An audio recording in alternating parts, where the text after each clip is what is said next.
Macca's Guides.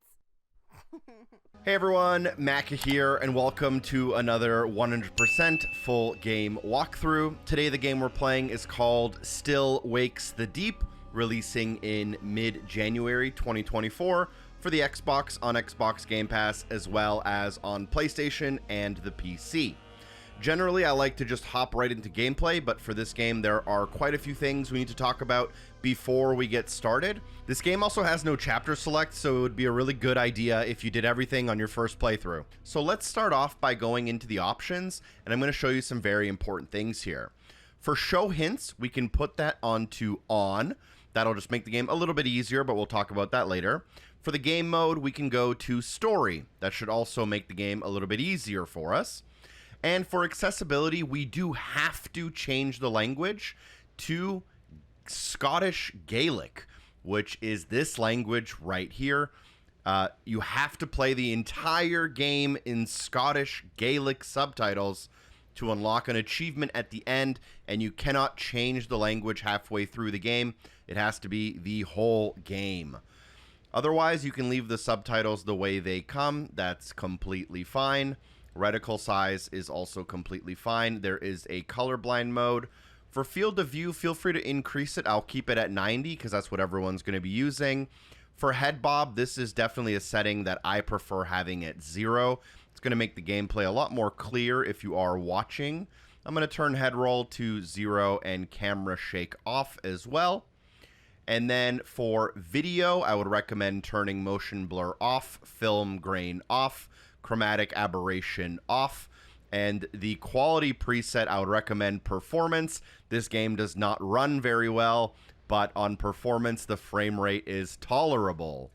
For audio, we're going to leave it everything the same. For controls, personally, I need to invert the y-axis. Otherwise, we can leave everything else, and you want to make sure you confirm that by holding X. At this point, your entire main menu and all of your options will also be in Scottish Gaelic, but luckily that doesn't matter too much. Choose the first option to start a new game, and you can just leave this the way it is. Hold A to start the game, and you'll see how long the video is. That is how long we have to, play the game in order to get the 1000 gamer score. I film as I do my commentary, so I don't know how long the video will be just quite yet, but I'm guesstimating that it's going to be a little longer than 2.5 hours. Now, although the subtitles will be in Scottish Gaelic, you will hear audio in English, so you can pay attention to the story if you want to. I will skip some of the story some of the time in order to make this video a little bit shorter and easier to digest. Additionally, this game does have achievement tracking, so if you do certain things in the game, you'll see that your achievement tracker will move up. That is a good thing that we can check on as we play through the game. I will, every 30 minutes or so, we'll do an achievement check, and you can check that you have the same amount of completion as me. Otherwise, the story starts with you on a oil rig in the 1970s. And you will hear from, I believe, your wife, who is named Suze. Now, there's a lot of different things we'll need to do. I'm going to talk a little bit about some of the achievements that we're going to go for right now as the gameplay starts. There's an achievement for completing the game, and there's an achievement for completing the game with Scottish Gaelic subtitles. So we have that enabled, and you have to start from the very, very beginning in a new game with those subtitles for it to work. So a couple of important things to look out for. We will need to complete the game. We'll need to complete the game in Scottish Gaelic, which I've already mentioned. And importantly, near the bottom of the list, you'll also see a achievement called Walking Simulator. You have to complete the game without sprinting for more than a total of 10 minutes. So from the very beginning to the very end of the game, you can only sprint for 10 minutes total. We will have to sprint for another one of the achievements, and there's a couple of sections where you can sprint. This isn't particularly hard, but if you're not paying attention and you're sprinting without realizing, you obviously won't get this. There's also a couple of different kind of collectible types, so to say, we'll need to focus on. There are optional phone calls we'll need to do. There are types of movements we'll need to do for the Greased Scotsman. There are electrical interaction types we'll need to do. we'll need to find all of the cabins, all of the cabin crew. There's conversations, and importantly, there's also death types. Luckily, however, there is achievement tracking, which should make this significantly easier. You can play through the game, you'll get a significant amount of the achievements out of the way, but you probably will get less than half of the gamer score if you don't follow a guide like this. So now we can basically get started with the actual game. The first thing you want to do is look to your left to find the light switch next to the door in the room. Interact with this light switch. It's a specific type of interaction you can only do at the beginning of the game, and this is for an achievement we'll be doing throughout the game. After that, exit through the door in front of you and then go into the cabin across the hall. As you enter the room, in the bottom right corner, you may notice a saving symbol. That's because this is a collectible type and we're entering a room, so it's saving that collectible type. Then you can go down the hall. Unfortunately, room 109 is locked, but the next two rooms can be entered, which is 110. Enter that room. And then the next room on the right of the hallway is 111. You can enter that room. And then go to the end of the hall and talk with the man on the ladder. You can skip the dialogue and cinematics in this game without many consequences, so I will do that during some points of the game. After that conversation, you'll want to enter the washroom. On the left-hand side is the shower. Head inside of the shower. You'll find this person in the corner. You have to stare directly at them so that they are in the center of your screen. And there is a missable and optional achievement here called McLeery for spending a little too much time in the shower. I believe it's going to take us around 30 to 45 seconds to unlock. And they are a little delayed on the Xbox sometimes, so just be patient if you don't see it unlock.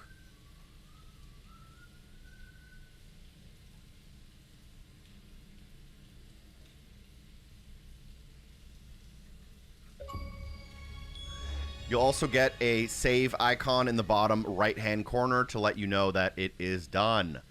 And the achievement pops on screen, obviously. We're now ready to exit the showers by going through the washroom through the hall. As we exit, turn to your left. There is room 105, which is unfortunately locked. But importantly, there is room 104, which we can enter and then exit. Additionally, you can find room 106 if you were to follow the order, and enter room 106.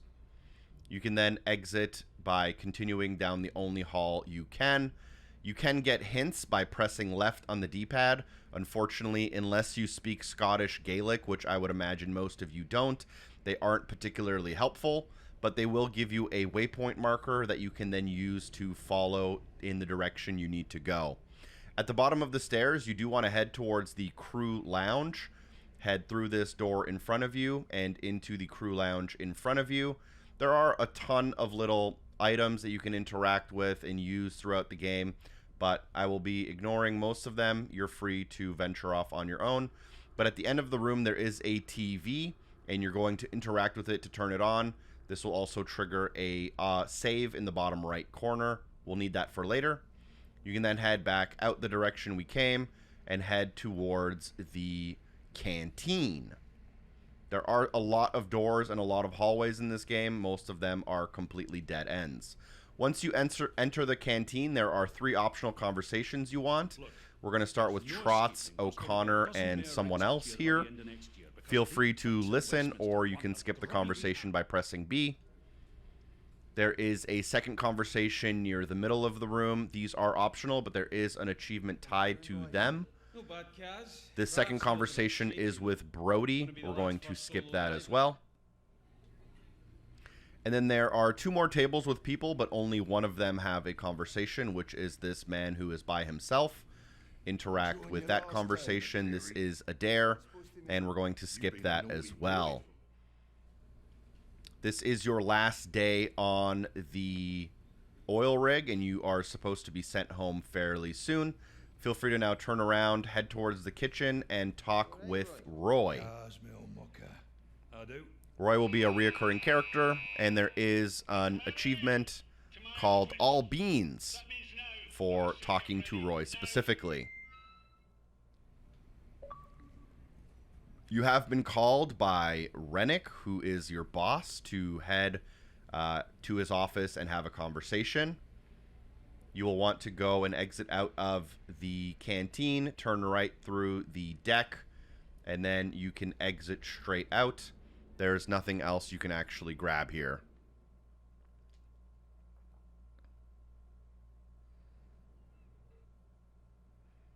As we exit out, there are a couple of optional conversations we'll want to grab, and I'll show you those.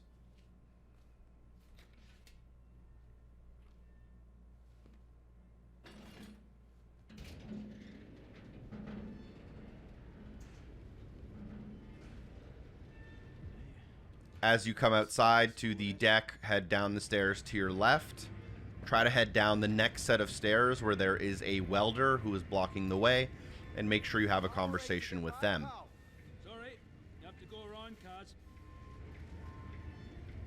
Unfortunately, you'll have to go around, which means that you get to go and use your first ladder in the game, which is this one here. To use the ladder, just head up to it, hold the right trigger, and then press down to go down the ladder. Then what you can do is just head down the stairs directly in front of you, turn to the right-hand side, go through the metal door, and down the next set of steps. Again, you can only sprint for a total of 10 minutes in the game. We will use some of that throughout the game, but for now, we are not going to sprint. It'll save us a little bit of time later on in the game. Head through the door, and then head and talk to these two fellows over here. Their names are Murr and Ines, and we can skip that conversation if we want to. We can then continue down the deck to the left. You'll notice a staircase kind of in front of you in the middle of the ship. That is the staircase we're going for. At the top of that staircase is a driller. I believe his name is Roper. And we can have a conversation with him as well. That is optional. You have figured out that it's your last day and you're headed home, basically. And then you can head down the catwalk a little bit further, down the steps. And at the end of the ship, turn to your left. You'll be interrupted by an NPC, and that should be your last conversation for the introduction, which will unlock a Missable achievement / trophy. Stay on the path, mate. A cargo hoist will crush you if you get close.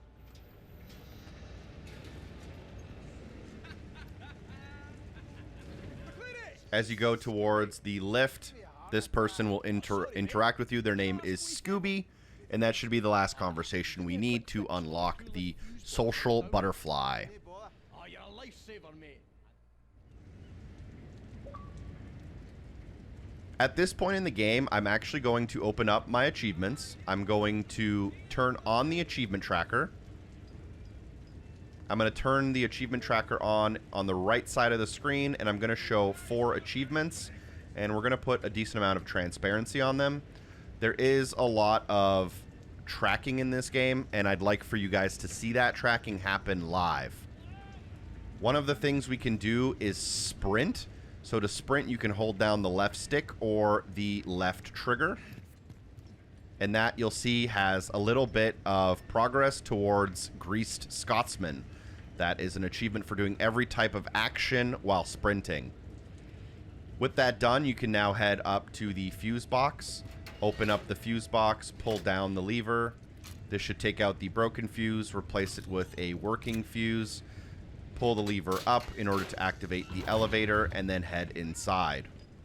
The fuse box was our third interaction for the Good with the Leccy achievement, and the elevator here is our 4th interaction for that achievement. You may notice in this video that you have more interactions than me. That's because I filmed one section out of order, but as long as you are with or ahead of me, you should be good. Good with the Leccy, I believe, means that you're good with electricity. I think it's some kind of slang, but I'm not sure.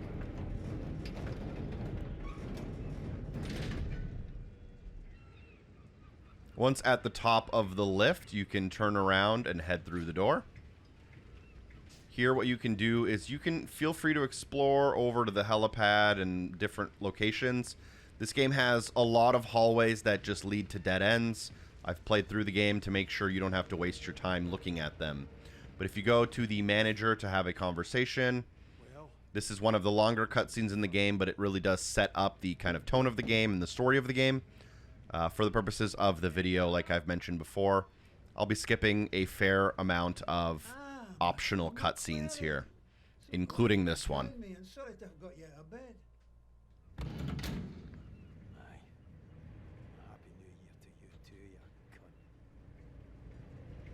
Alright, so now that we are on the other side of the office, let's go down the steps here.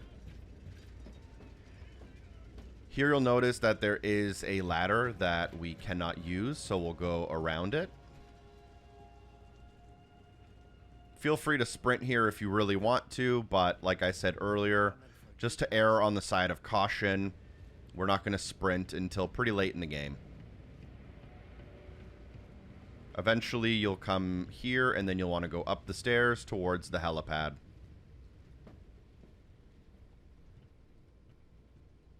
As you approach the helicopter, the event happens.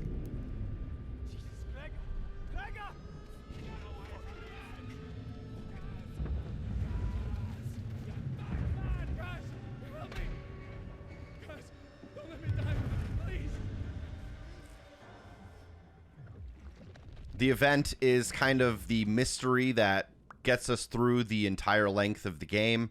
It feels like maybe it's some sort of an alien attack or some sort of paranormal activity with some monsters that are maybe taking over these people.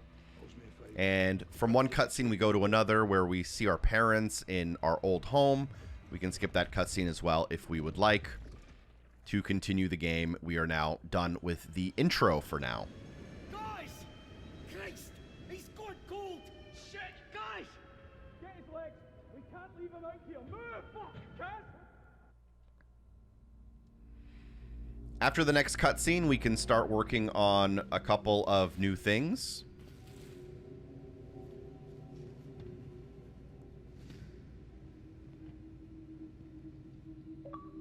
And we will receive our achievement for surviving the event. And exit through the door in front of you. As soon as you exit, look to your right-hand side and just walk off the ledge.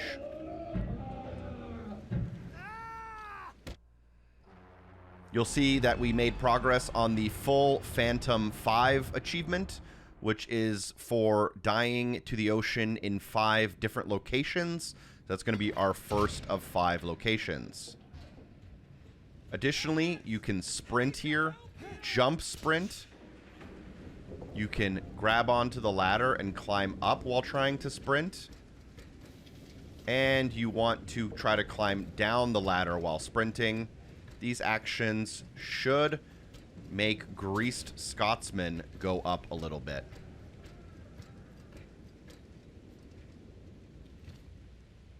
After climbing up the ladder, you'll have to get this pod to stabilize.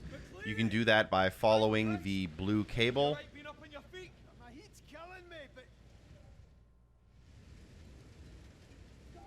The blue cable has the controls here, but we actually want to go across the deck, down the steps on the opposite side of where we entered from.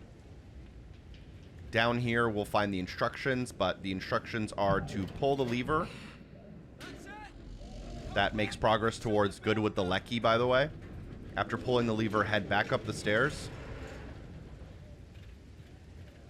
And interact with the clump weight winch control. That also makes progress to good with the Leccy. The drill hit something. An air pocket or gas explosion. Nobody knows. But whatever it was big. You can skip a small cutscene here to make more progress. We can now head through the metal door near the ladder we used to enter the area.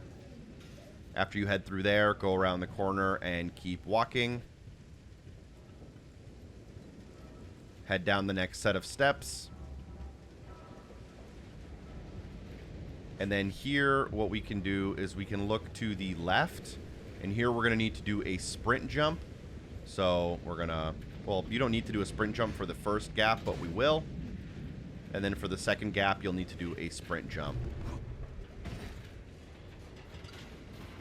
We can then jump down onto the next set of ledges. And we can continue forward until the deck in front of us breaks. You can take a left-hand turn, and we will see the source of what's causing the event that's happening on the oil rig.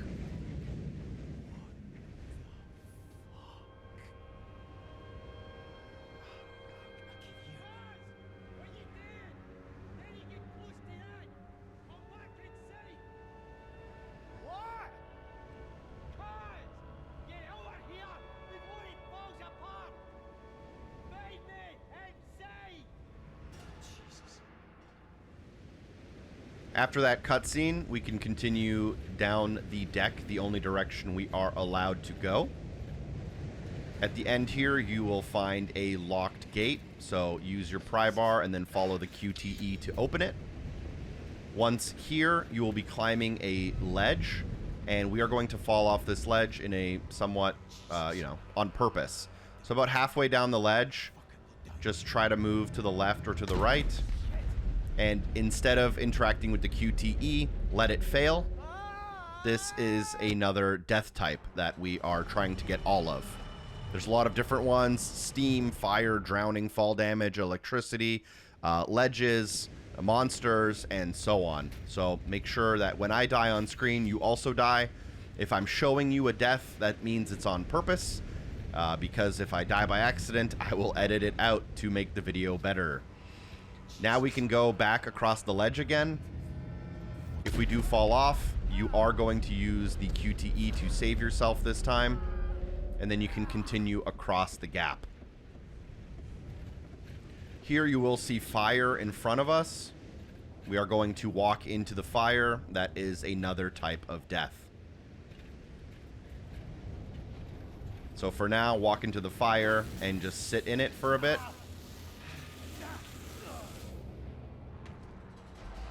And then that should have a little save symbol in the bottom right corner when you die. There'll be a second save symbol when you come back alive. But if you get one while you die, it means it's a new type of death. Once you reach this valve with the flame for the second time now, you can hold on to the valve and shut it off in order to stop the flame. And now feel free to proceed to the ladder, and you're good to go.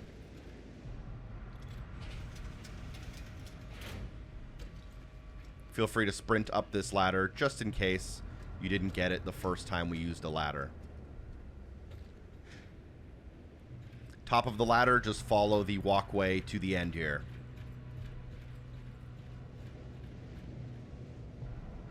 There will be a ledge here, and we want to try to sprint across this ledge. Made progress towards Greased Scotsman. You should have seen it go up on screen.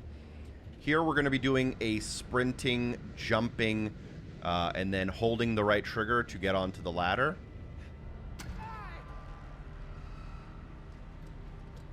And then pull yourself up to the top of the ladder. You do want to do this QTE. Failing that QTE doesn't actually result in anything we need to do. At this point, we can continue following the path. Look up in order to hang from the yellow beams with the electricity, and do try to sprint. You'll get even more progress for Greased Scotsman, which is now our leading competitor for achievement tracking.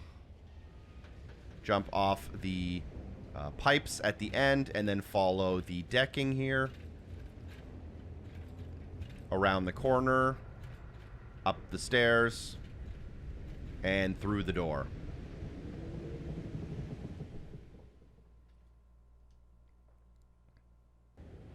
This proceeds to the next chapter of the game called Leccy, which is an area of the boat, although in Scottish Gaelic it is called something different.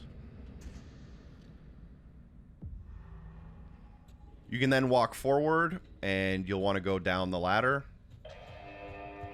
Sprint down the ladder just in case if you haven't already.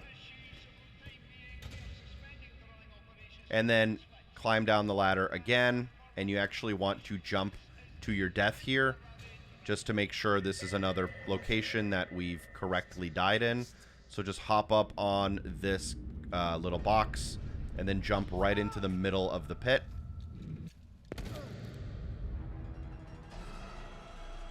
Full Phantom 5 didn't go up, but one of the achievements that doesn't track should have went up.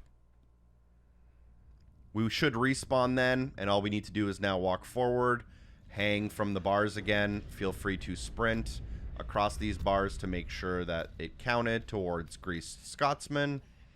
At the end, you can drop down. Climb up the ladder at the end. At the top of this ladder, climb up the kind of electricity cables. At the top of those, you can shimmy across to the right-hand side. And you do want to try to sprint shimmy. That gets Greased Scotsman to go up even more. Then, once you're at the top here, feel free to go up the little staircase, and you can grab the torch, which is basically our flashlight for the game. It's going to be on our head, I believe. And you can activate the torch with the Y button. Press X to open up the door, which leads to the next hallway. Take a right-hand turn, and then go down the stairs. Here, if you are shimmying through a tight crack, you want to try to sprint, which gets Greased Scotsman to go up in value even more. Then you want to continue around this corner. Here you'll find Steam, which we can't die to yet. We'll die to Steam later in the game. Go around the corner and then up the next staircase.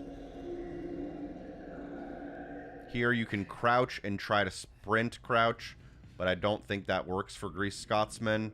And then you can crawl through here and try to sprint crawl through that crack for more Greased Scotsman.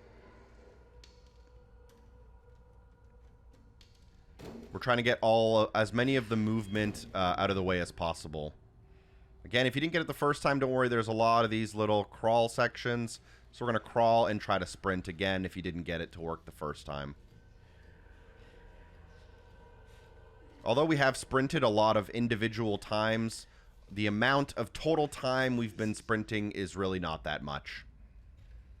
As you come out, just follow the corridor here and go through the door, through the next door. And there will be a cutscene here where you talk to Finlay. He's making that racket. You should be no find him, help him. No, I wouldn't recommend that. We're going to skip that cutscene, but we are going to now continue moving forward. Go down the steps. Down the catwalk. There's really only one way to go in this game for the vast majority of the game. Like I said, there are a couple of optional hallways you can kind of look through, but really not much to see in a lot of them. Climb up the ladder at the end of that walkway. You will look through the window, and you are trying to figure out the mystery of what's happening to the oil rig. Turn to the left. The door doesn't work, so we're going to turn to the right and then drop down the ledge here. And we have to go through the door that says exit.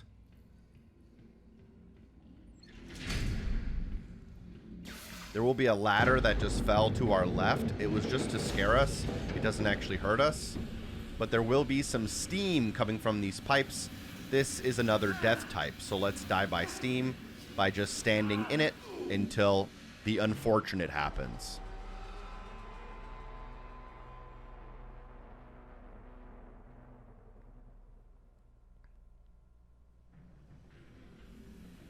After we respawn, let's now try to actually complete this puzzle.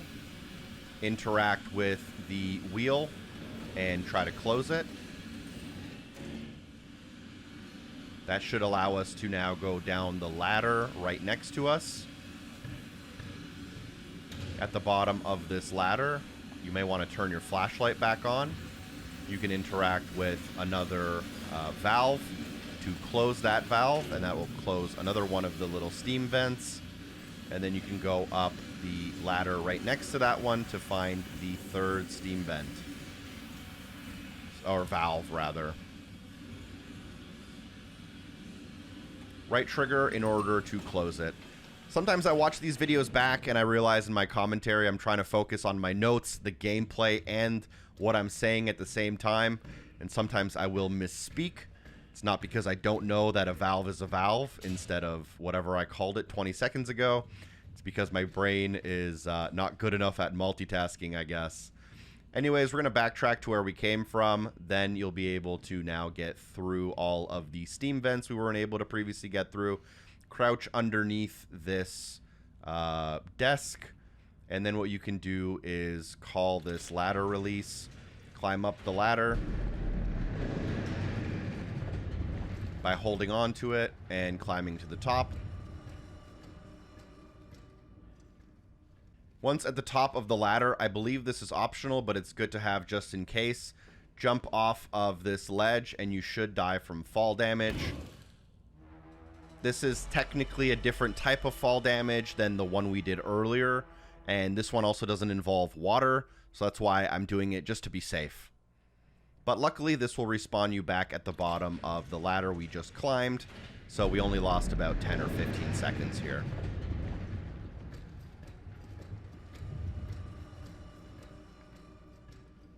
Don't forget, when you do die, you have to turn your torch back on with the Y button, and this time we're going to safely navigate across, and then we can climb up the object here.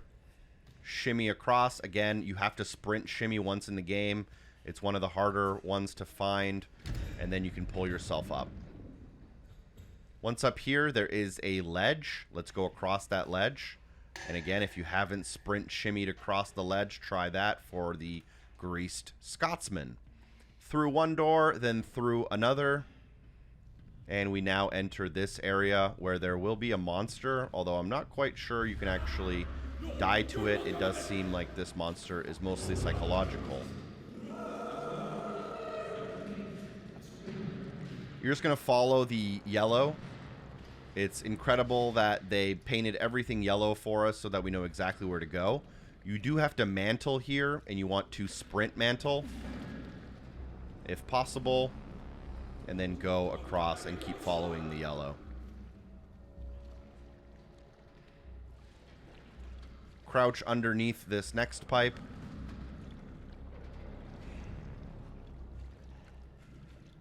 And through here. And then through here. Keep following the yellow. And then go around the corner. Keep following the yellow. You'll then reach a tunnel where you have to swim underwater. There is an action for sprint swimming underwater, but you can't get it until later on in the game. For now, all you want to do is head underwater and then wait 30 seconds.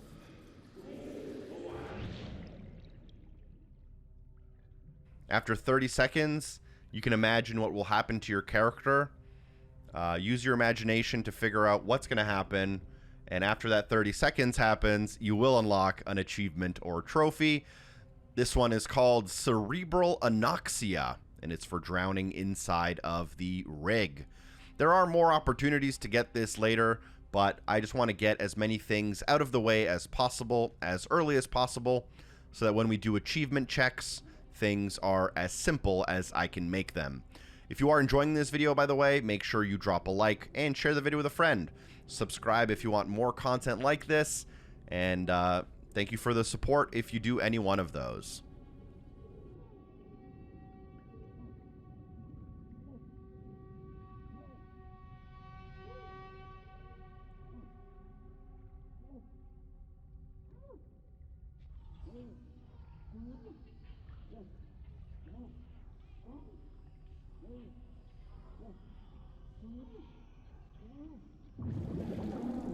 That will be our first rare achievement during this video, although maybe in a couple of days or weeks it probably won't be rare anymore.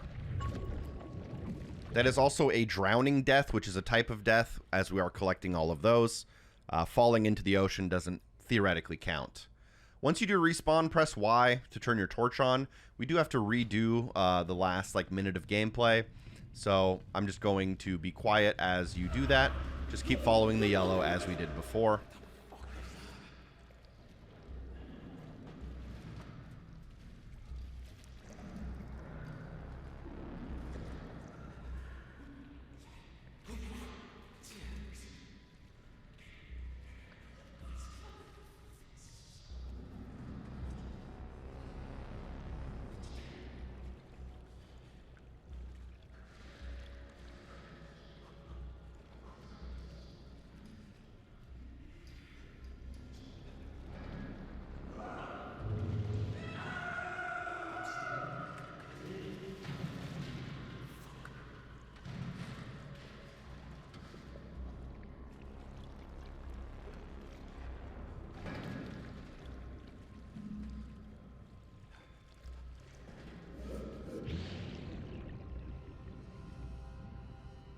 All right, once we make it out to that other side of that water we were in before, let's go and down the little aisle here, around the corner and to the right, and then up the ladder.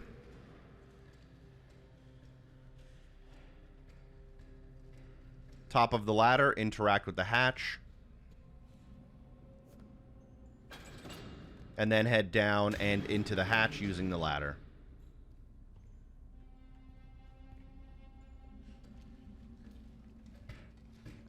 This will trigger a cutscene where you do get your first little sneak peek of the monster. But if you skip the little cutscene, you'll end up at the bottom of this hatch area. And in the corner of the room, you can see a door to exit. Your torch on your head may be a little flickery, but it is what it is.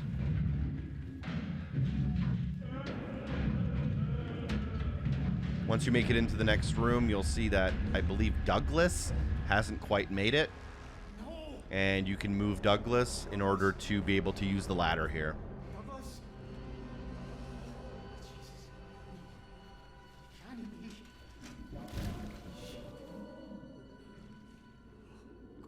And then climb the ladder to the top.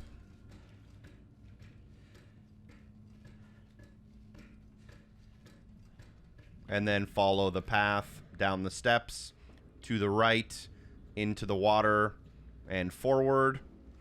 There's a lot of little side areas and pockets here that you can just ignore for now. You want to head up that main staircase in the back.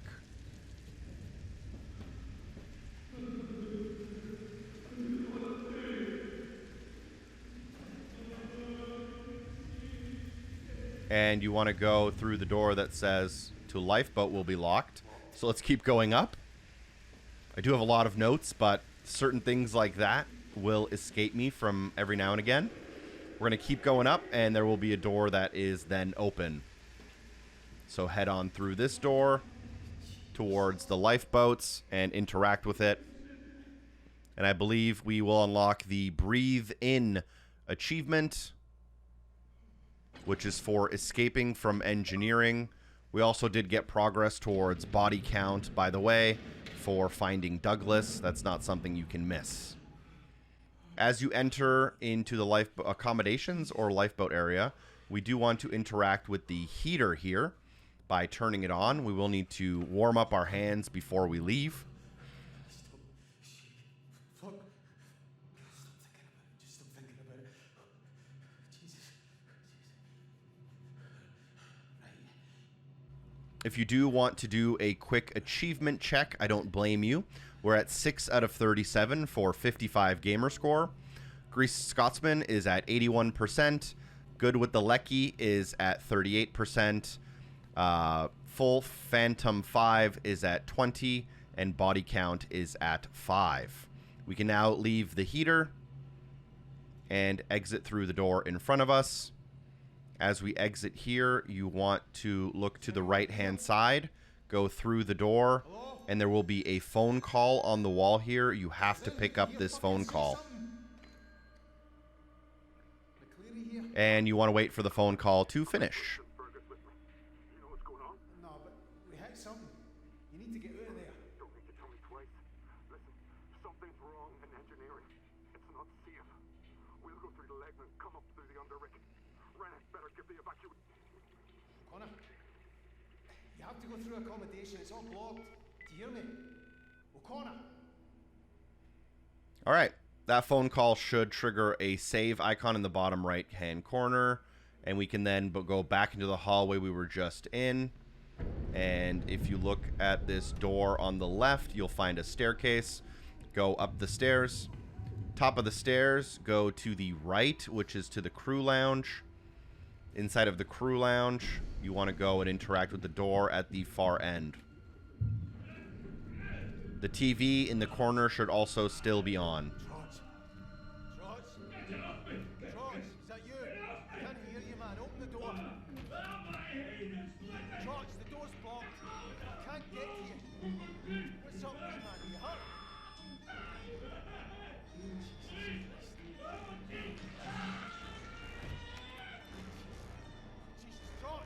Trots! All right, so that was our little interaction with Trots. The door is locked, but once we head back, turn around, go to the right-hand side of the room to find a hallway that will lead us into the canteen.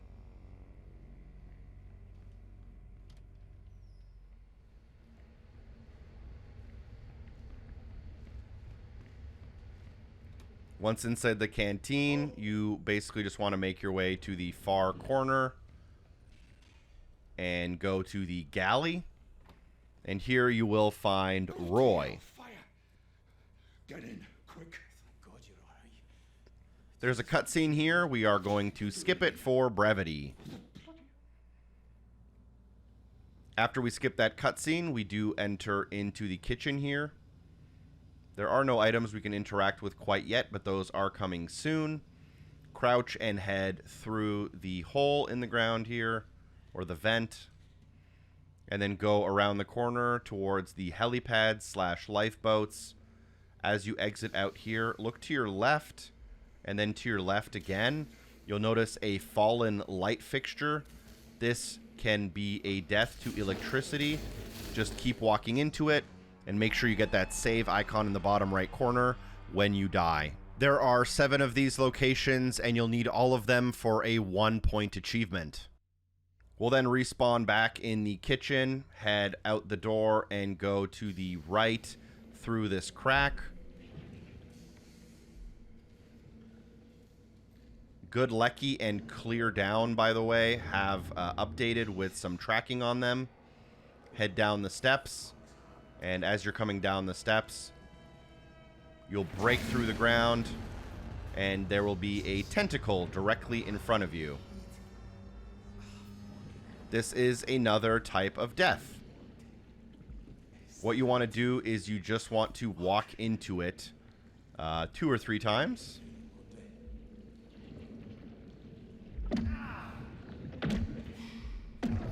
And that will be death by tentacle, we'll call it.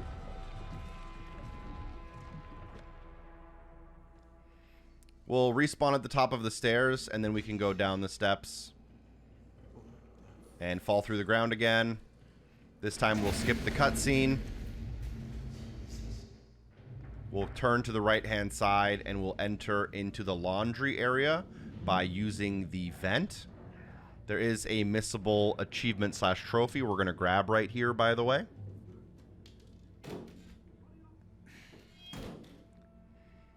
So the first thing we're actually going to work on is you have to throw 50 unique throwable objects in the game. There are a couple in this area. So we'll throw the corned beef. We'll throw the mug. We'll throw the thermos. And that is it for this room for now. We'll go through into the next area. Turn on your headlamp. And then you want to go through the laundry room. Follow the hallway to the corner where you will find a radio. This radio you have to listen to. At some point in the first 20 seconds, a shipping log will start. That shipping log is about 3.5 minutes. It ends by saying that concludes the shipping log.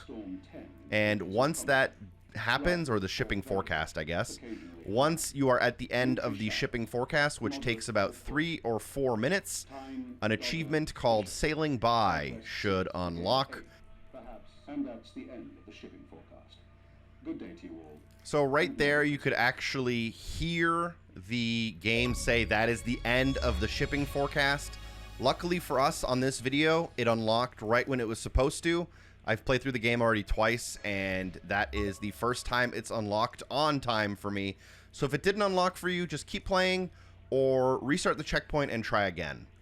From there, what we can do is we can kind of head back to where the beginning of the laundry was.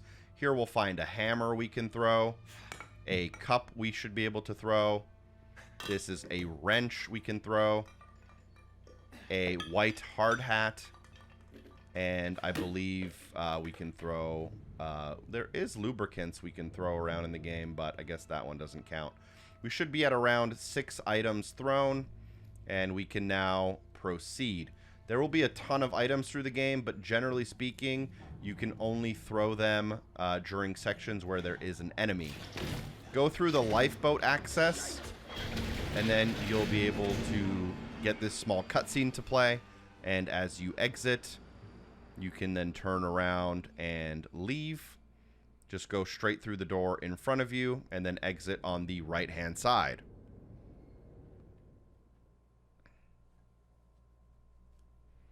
We do have tracking on the Look at This Mess achievement, which is for the 50 throwable items, by the way. And as soon as you exit onto this area, you want to go onto the ledge. You will get a QTE, and you do want to fail it on purpose. This will be a death. We'll fall into the ocean, and it will make progress on the full Fathom. I just realized I've been calling it Phantom, the full Fathom 5. And at this point, we can now go across the ledge, but do it correctly this time by being successful at the QTE. I think in my notes, I was calling it the full Phantom 5 the whole time, which is where the confusion comes from. As you make your way across here, there is a mantleable item here. You want to try to sprint mantle this if possible, and that does make progress on the Great Scotsman, as you can see by the difference in color there. You can then walk down the stairs, walk down the next set of stairs which break, but luckily someone has used yellow paint on all of the areas we're supposed to go, so just generally follow the yellow paint here.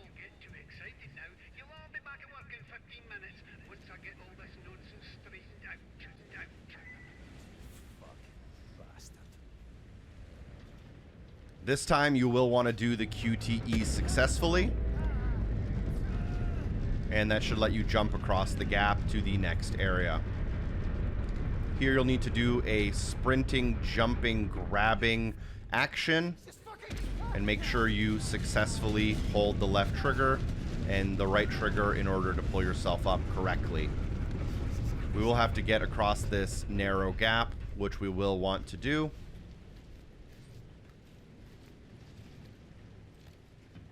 You can use the ladder here in order to make your way down to the next area.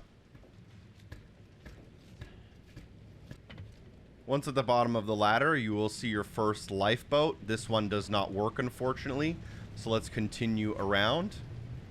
The second one looks a lot better, and if you follow the instructions, you have to release the pins and then pull the lever. So on the left and right side of the lifeboat, there are pins sticking out of this kind of white metal structure. Pull the pins out. Make sure you pull both of them out.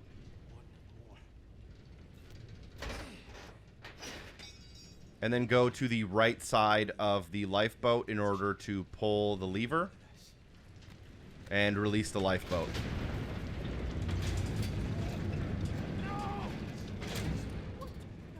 I don't think that's what the lifeboat is supposed to do, but then again, I am not an expert. And once the lifeboat goes, you want to proceed. You will get an achievement that is for progression.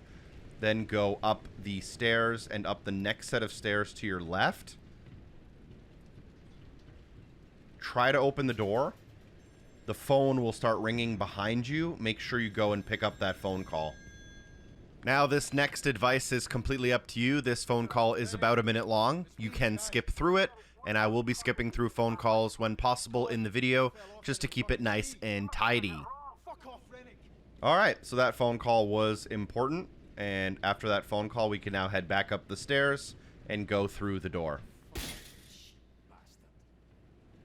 As you make it through, head up the steps in front of you, around the corner. Here there will be a fire in front of you, so let's go and grab the fire extinguisher from the right hand side.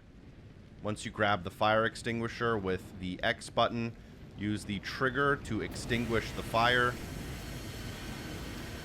and then you can walk across the fire.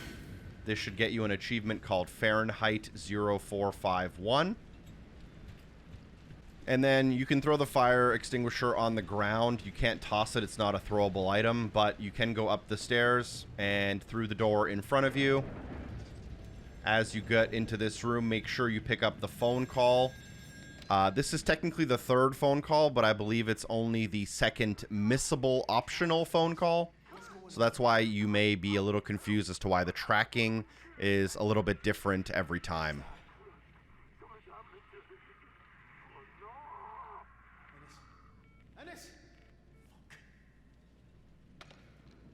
And that's clear down, has been updated with the tracking. You can then climb up the ladder. You can then go and turn around, go down the area here, and go through the door on the right-hand side.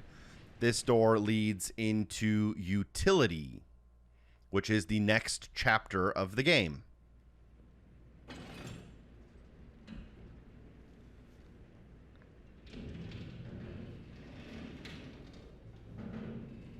As we begin Utility, let's do a quick achievement check here.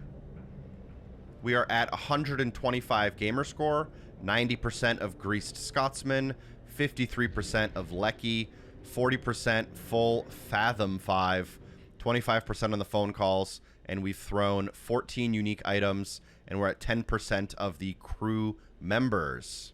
All right, now that we're back in the game, you can interact with the cart directly in front of us. Right trigger to grab onto it, use the left stick to move it out of the way.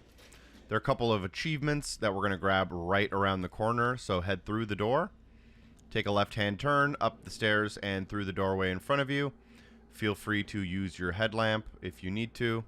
You're actually going to go through the vent to your bottom left, kind of behind you. After interacting with the door, you are not able to go through, so pull off that vent.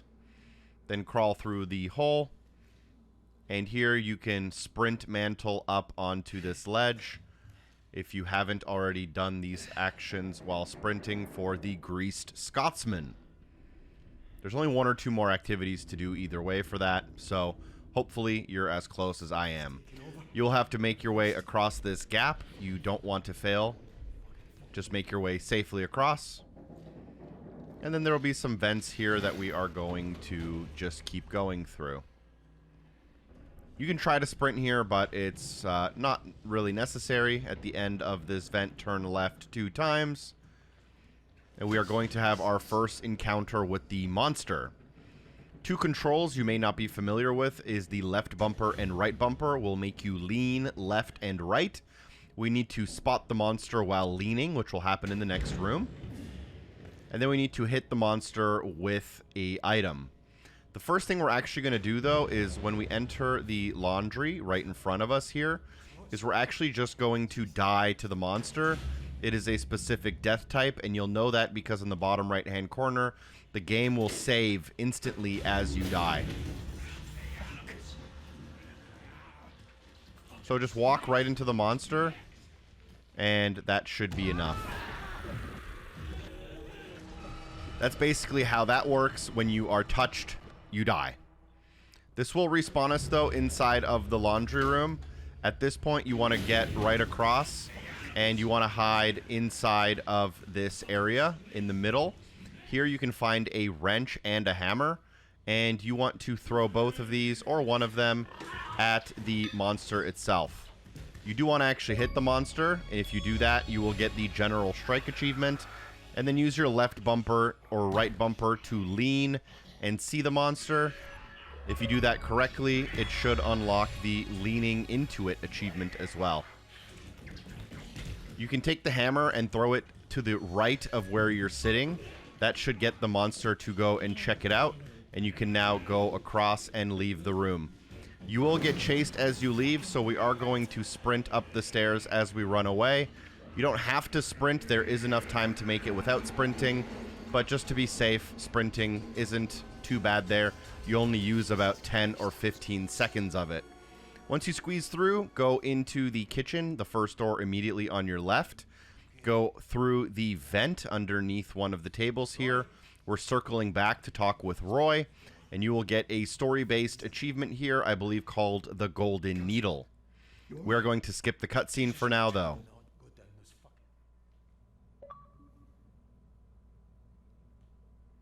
We're now ready to continue forward, head back out the way we came, through the vent into the galley, and then as we get out here, we're going to be going towards the helipad now, so you can go through the door right in front of you towards the deck. There is a couple of things we want to take care of on our way out here, including a death that will bring us back to this door, but it is what it is. We have to make sure we grab it.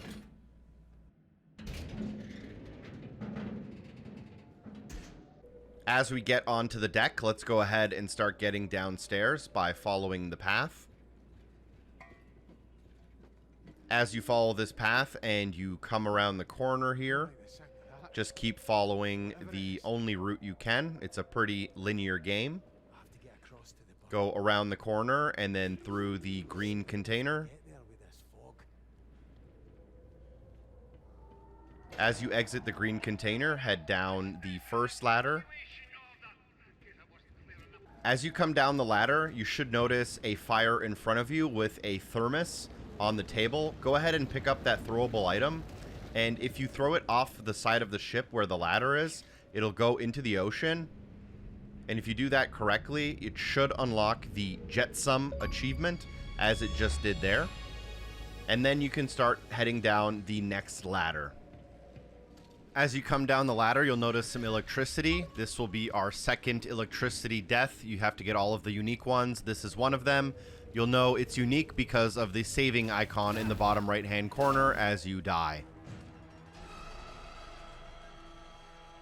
That will restart this section where we did leave onto the deck, though. So go ahead and start by opening the door, and let's just redo kind of what we did. One thing I haven't checked is whether or not you can reload checkpoints to throw the same items over and over again for the Look at This Mess achievement. With that being said, there are more than enough items throughout the game to get the 50 that we need, as long as you are throwing them when we come across them. Following that path back through the green container, down the 2 ladders. Instead of dying to electricity, this time we're going to turn the electricity off.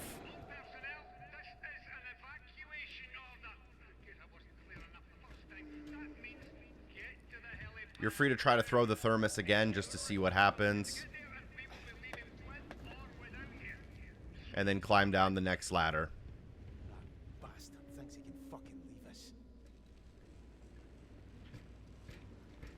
At the bottom now, let's go ahead and turn off the electricity by going to the right, around the corner, and interacting with the machine here. Pull the lever downward to turn the electricity off. And then let's continue forward.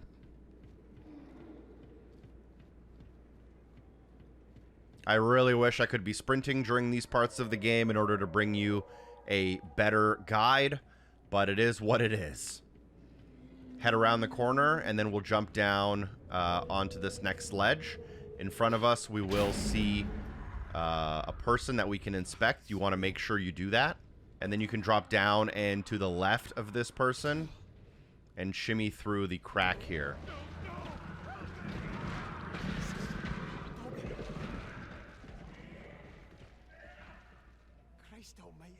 There is a monster sneak section coming up, and there will be a lot of throwable items during this section.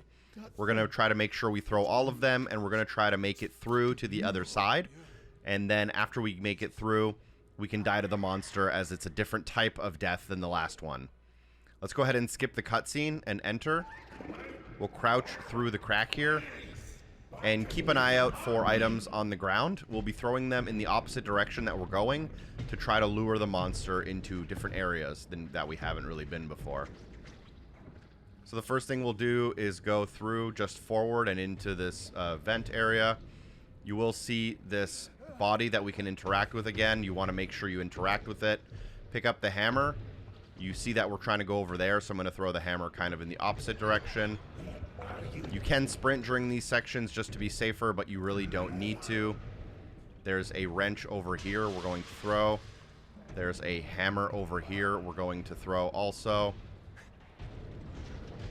And then we are going to sprint across to the next area. In here, you can just sprint to the exit as well. Once you make it out, this is a save point. So you don't have to worry about getting reset if you do die. But if you stand here, the monster should get you eventually. Can take a little bit of time for it to find you, but just let it find you. I believe this is a unique death because of the save icon that appears in the bottom right-hand corner instantly.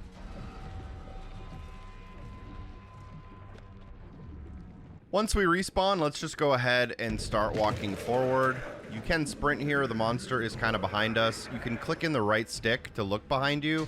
We should have more than enough time to make it through without having to sprint. But getting into this green container has a little bit of an unmissable rattling of the container. Once you're ready, you can walk out the front of the container. You'll need to crouch. This should get you onto a ledge, and you can shimmy across the ledge. After shimmying across the ledge, you can just jump into the ocean. This should get you a little bit more progress to the full Fathom 5. We're now at 3 out of 5 for the ocean deaths in 5 different sections of the game. We then have to respawn, unfortunately, a little bit back to where we came from, but we can now redo this section quite easily. Just walk forward through the green container. It'll get re-rattled.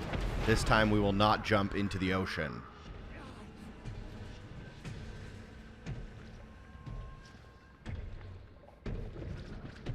So now you want to shimmy across the ledge. You can then walk forward. Go over the ledge through the vent. It's a little bit dark, but it's really not worth turning on your flashlight for this 1 QTE. You can then get through. Make sure you interact with the body directly in front of you. If you are wondering, we're going to do a quick check. Full Fathom 5 is at 60%. Body count is at 26 now. Then continue following the yellow direction into the next area. You can sprint here if you want, but there is not that much danger. From yellow area to next yellow area.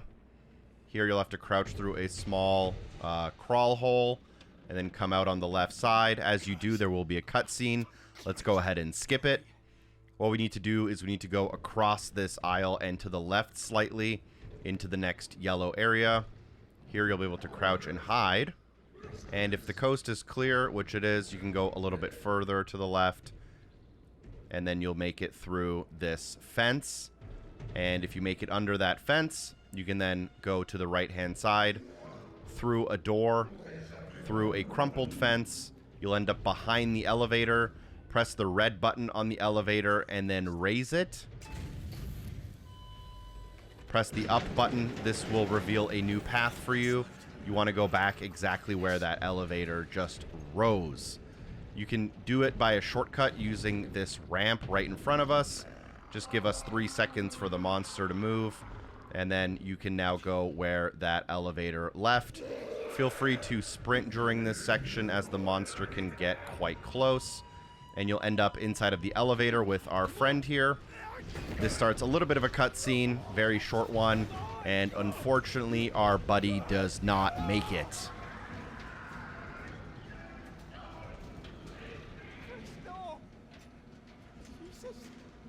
We are making our way to the helipad, which is our main objective right now.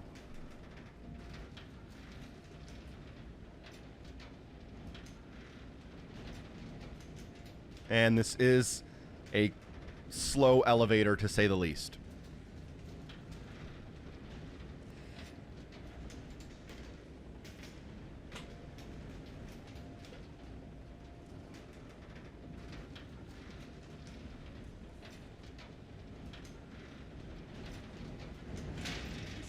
Once the elevator reaches the top, you will have to turn around to exit the elevator. There is a death directly to your left as you exit.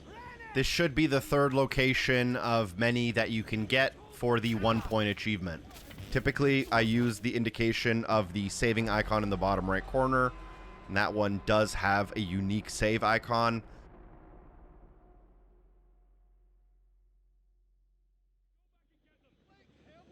With that out of the way, we respawn back in the elevator, open the door, and go to the right-hand side. Through the next door, we are headed to the helipad right now. You told them to come! What I told them is that we are leaving! Follow the yellow around this corner when you shimmy across. There are no throwable items here as far as I know, so just continue up to the helipad. Once you reach the helipad, you can imagine what's going to happen next. There is a cutscene. We are going to skip it, but the helicopter does crash into the ocean. And then after that, we have a memory of our childhood, which we are also going to skip, but I invite you to watch it if you want to know more about the story. Once we come out of those 2 cutscenes, or 3 cutscenes even, we will get an achievement for the helicopter crash called Everything Breaks, worth 25 gamer score. If you do an achievement check, 14 out of 37, 220 out of 1,000. Once we take control of our character, let's go ahead and just take a small leap of faith off of the rig here. This is for full Fathom 5 to go up to 4 out of 5.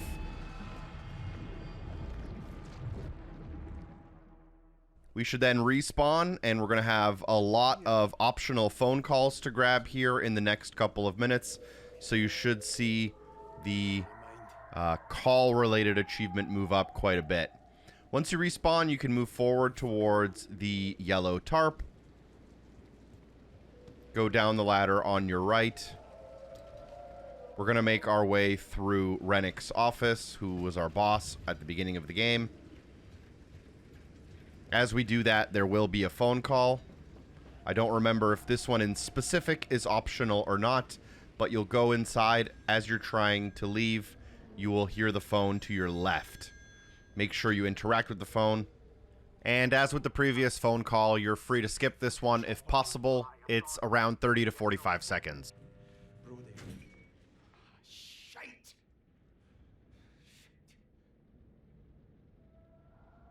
After the phone call, let's try to leave the room. As you leave, go down the steps, and the phone will begin to ring behind you. It's very important that you return to the phone after you try to go down the steps. This one can be very easy to miss. The audio cue isn't particularly loud, and it is behind you as you're leaving, so it's just easy to miss. Make sure you grab it, and you'll get tracking for the clear down achievement. Hello?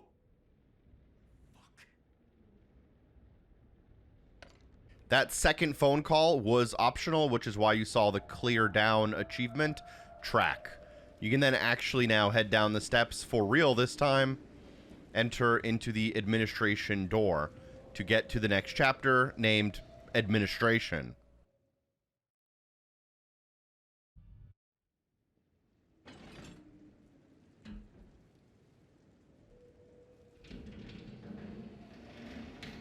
Once you go inside, enter the office on your right-hand side, and there is a phone on the wall inside of this office. Make sure you pick up this next phone call. Like I said, there was quite a few in a quick succession here. This one is significantly shorter, only clocking in around 20 seconds, so I actually won't be skipping it. I just want to keep the phones on screen for about 10 to 20 seconds so that people who are scrubbing through the video will see them and notice them or check the timestamps.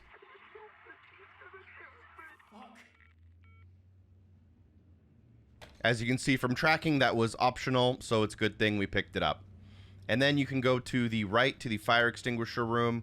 You'll end up in this back closet area where you can find a fire extinguisher. Bring it with you back into that main hall. Use it to extinguish the fire in this room in front of us. Once you do that, you should be able to just crouch through underneath these. There are some cups here on the right, which would be ideal to throw, but for some reason we can't interact with these. But what we can do is open the door directly in front of us towards deck 4. And you can begin going down the steps here. As you come down the steps, there will be a door in front of you. We're going to ignore it for now. Feel free to turn on your headlamp and move this item over here by pushing it forward. There's going to be 2 deaths that we're going to be doing, so make sure you do both of them, and the third one coming up shortly after. Once you push it through, you can mantle over this ledge. Feel free to do it while sprinting if you haven't already done that. And then turn to your left towards where that door was blocking us. And if you go to this table and try to mantle it, it will break some roofing. It will start a automatic save point. You can find a crew member directly in front of you, but they'll be taken away. So let's turn back, hop over the table, go to our left, and here there's some electricity. We want to die to that electricity.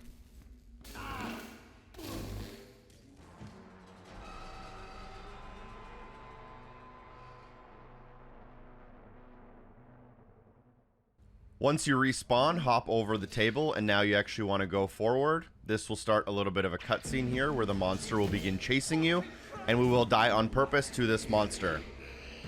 Again, we're using the saving icon in the bottom right corner as evidence that this is a unique death. We have died to the monster before, but this is a different way to do it.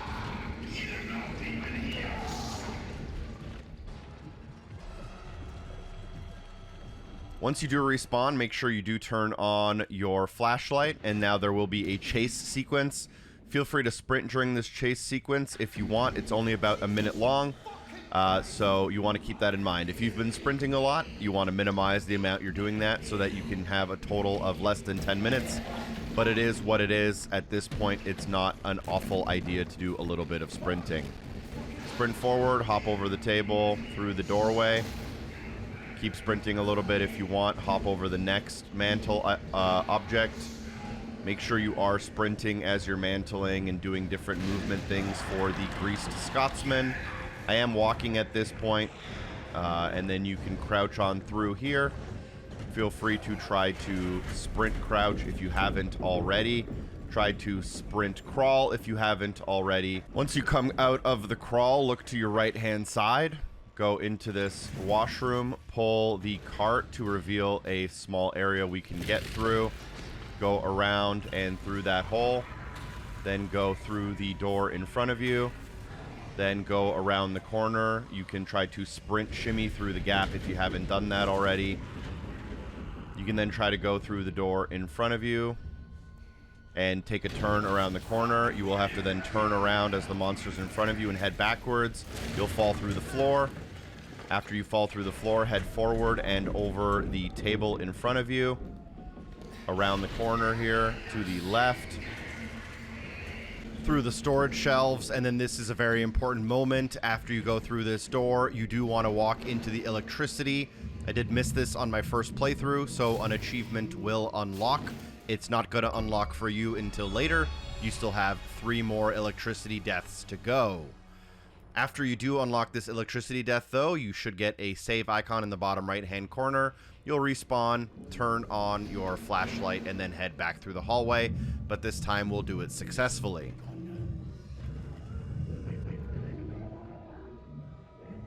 Really, you can only go one way. If you do make a mistake, all that will happen is you'll probably get caught, and then you'll have to try again. You will make your way to a door that has to be pried open, so do the QTE. And then as you make your way through, there should be the vault door to get outside directly in front of you, and you can use it in order to begin the next chapter.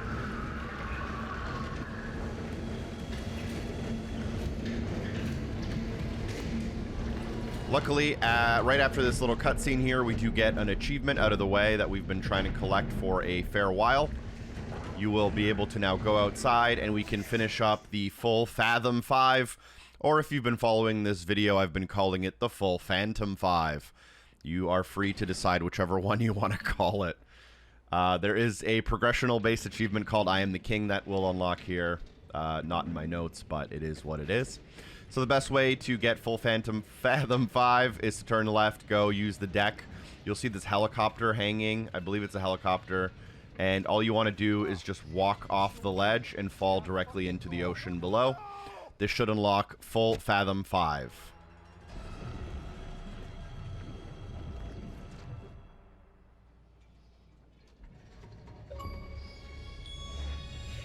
There it goes. And now at this point, we're actually going to have to use this helicopter to get up. So we're going to sprint jump to the ledge, hang on to the ledge, and then pull ourselves up onto the door. There will be a QTE here, which you do not have to fail. And then you're going to keep climbing up, pull yourself up. And now if you turn around once on this ledge, you should be able to jump to a ledge you weren't able to previously. You may have to do a little bit of a sprinting jump just to make sure you make it across the gap, as without sprinting it can be a little bit difficult. Feel free to turn on your headlamp, although it doesn't do a lot, and then just follow the path for a second here.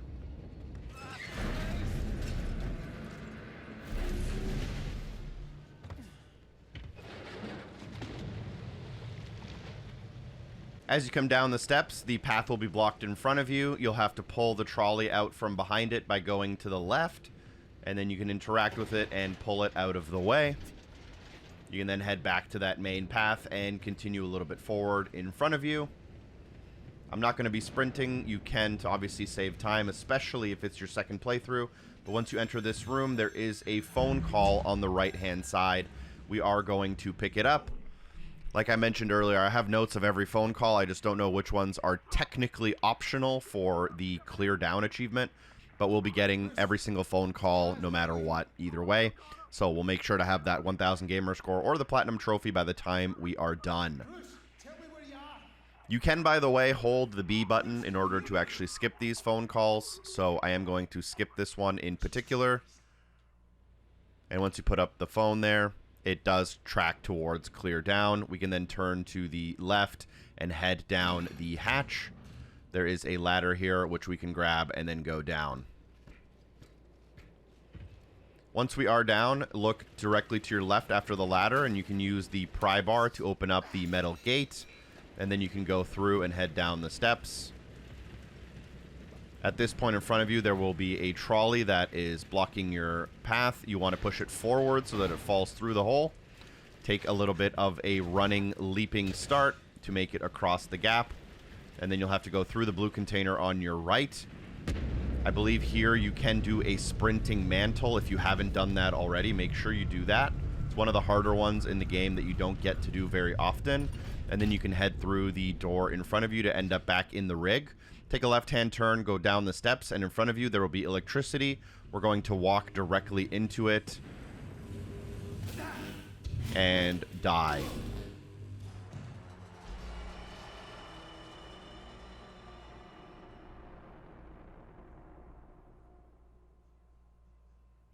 When you respawn, it will be pitch black, so turn on your flashlight. There should be a ladder directly in front of you. Climb that ladder in order to activate a switch. That switch will turn the electricity off in the water we're trying to get across. At that point, you can climb back down the ladder. And if you look to your right at the bottom, that's where the water is we're trying to cross. We can now walk across that water safely. You can't actually swim. This doesn't count for swimming. But just around the corner, there is a gas leak, and that is our next death. So go around the corner, you'll notice this kind of colored gas, and you want to stand in it. This will take you out, and this doesn't count as steam, it doesn't count as fire or electricity, so this will be a unique death, although it does take a little bit of extra time, a little bit longer than some of the other ones.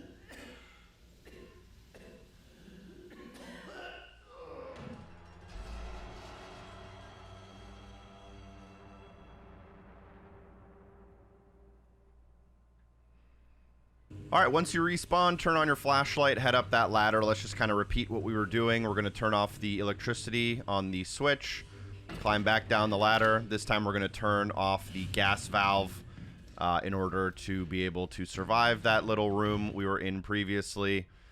And then we can head on through a door. And in the next kind of main room here, there are probably 15... maybe even more than 15 items to throw for the Look at This Mess achievement. So we'll be making a lot of progress on that. Head on through past the gas to the valve in the back and turn off the gas. Once you turn off the gas, you can go ahead and then push the cart. This will reveal a door behind it.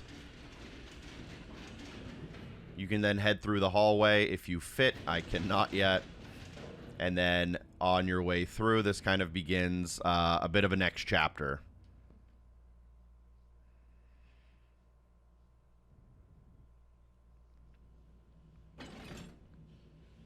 You may have to retoggle the light on your helmet here as it turned off.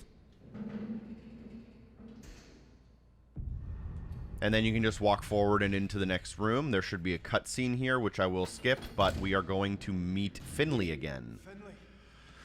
So let's go ahead and skip this little cutscene. And now that we're in this room, start looking on the ground for things to throw. As you come down, directly in front of you, you should find a can, a hammer, and to the left, you're going to follow the walkway up the staircase and into this office through the crawl space. As you enter, on your right-hand side, find a cup you can throw. And there should be another couple of items in this office. You'll head into the control room, throw the next cup, throw the hard hat, and there should be another hard hat on the other corner of the room. And at that point, you're ready to pull the switch. This should turn on the lights in the room. It's supposed to be a bit of a horror game, so I guess you could figure out what's going to happen with those lights as we exit the room. And there is a phone here, but this phone doesn't actually work for now, so we're just going to ignore it. Crawl through and go back into the room we were in before. Take a right-hand turn as you exit to find another helmet you can throw. Another can you can throw. Another hammer you can throw. There may be some repeats, but it's better to be safe than sorry. As you make your way across, head back down the steps, and there will be a vent on your left. Inside of that vent, there should be an item here. Let's give that a toss. Continue down the vent. There should be another item. And then you can ignore the cutscene for now. And then directly in front of you, there's a small staircase. There's another item up here that is the hammer. If you keep looking on the ground, you should be able to spot another vent here where you can find another can and another hammer. And at this point, you can walk towards the exit door, but before going through it, there is one more throwable can and a second throwable can right next to it. This should get us to about 50% of the way to look at this mess. There is also a hard hat. It's good to get this out of the way early. That way we don't have to worry about it later on in the game. Go through the door, and then here, interact with the valve to shut it off. And then you can walk forward and down the ladder.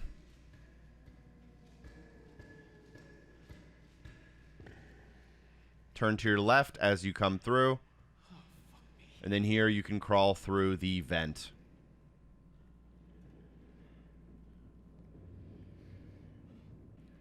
Once you come out of the vent, go to the right-hand side, look down on the ground as you come into the next vent, and you should be able to notice a hammer and a can. Give those a toss, then you can find a wrench and another can. Give those a toss as well. And you may even find a third hammer here, which is unique. Let's poke out and then head up the ladder here on our right-hand side. Top of the ladder, go up and through the door. Once inside the door, go to the left and through the next door. Once in here, go down the steps. Go up the next set of steps to find a couple more items that we can throw, like this can. You can head inside of this hole here. As you exit, you should be able to find some more items on the ground here as you walk through the area. You will find this person here, but they do not technically count towards the achievement. You will find a couple more items near this next set of vents on your left-hand side. Just take a quick peek inside. You can find a hammer and a can. Try to head in the opposite direction that we entered the room from, but feel free to find all the extra things that you might be able to find if you do a little bit of extra exploring, more so than I do. Once you're ready, though, you can start heading up the set of stairs that were across from you from where we entered. And that will end up with you going up this set of stairs and then through this door here. Once you come up these stairs, head through the door, through the next door, take a right-hand turn to go up the ladder in front of you. Crouch underneath the valve and go through the crawl space to find another throwable item. Then go to the next ladder and climb that. Crawl through the next crawl space.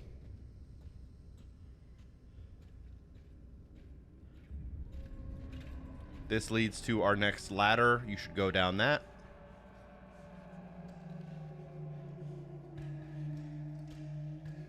At the bottom of the ladder, you can find a hard hat that you can throw. And you will be able to then continue around the hall, through the next door, and through the next hallway. Here you want to look to the left and interact with the valve to shut it down so you can pass through safely. Then you can walk forward and through the next door into the generator room, I believe. And then you can walk forward. Feel free to sprint if you want and you think you have a couple of extra seconds of sprinting, but I won't be. As you come into the next area, there will be a thermos directly in front of you, which you can throw. Then you can take a left-hand turn and go into the next room. There is a cup on the desk in front of you you can also throw. There's a couple more things to throw in this room, and you'll notice that there are 2 of them to the left here. We'll throw those as well.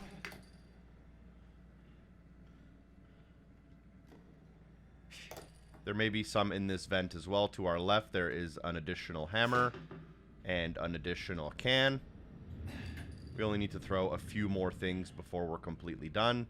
But you can now head down and into the room. As you head into the room, you can find a couple of more things to throw.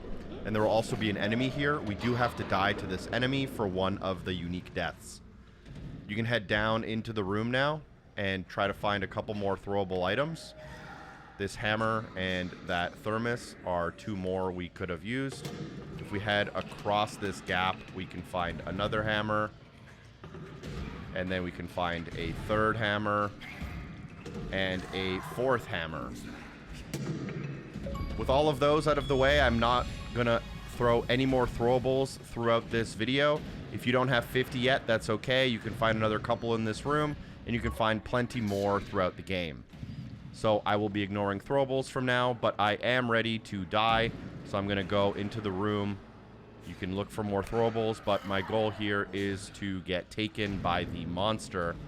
So just walk into them and let them sort you out.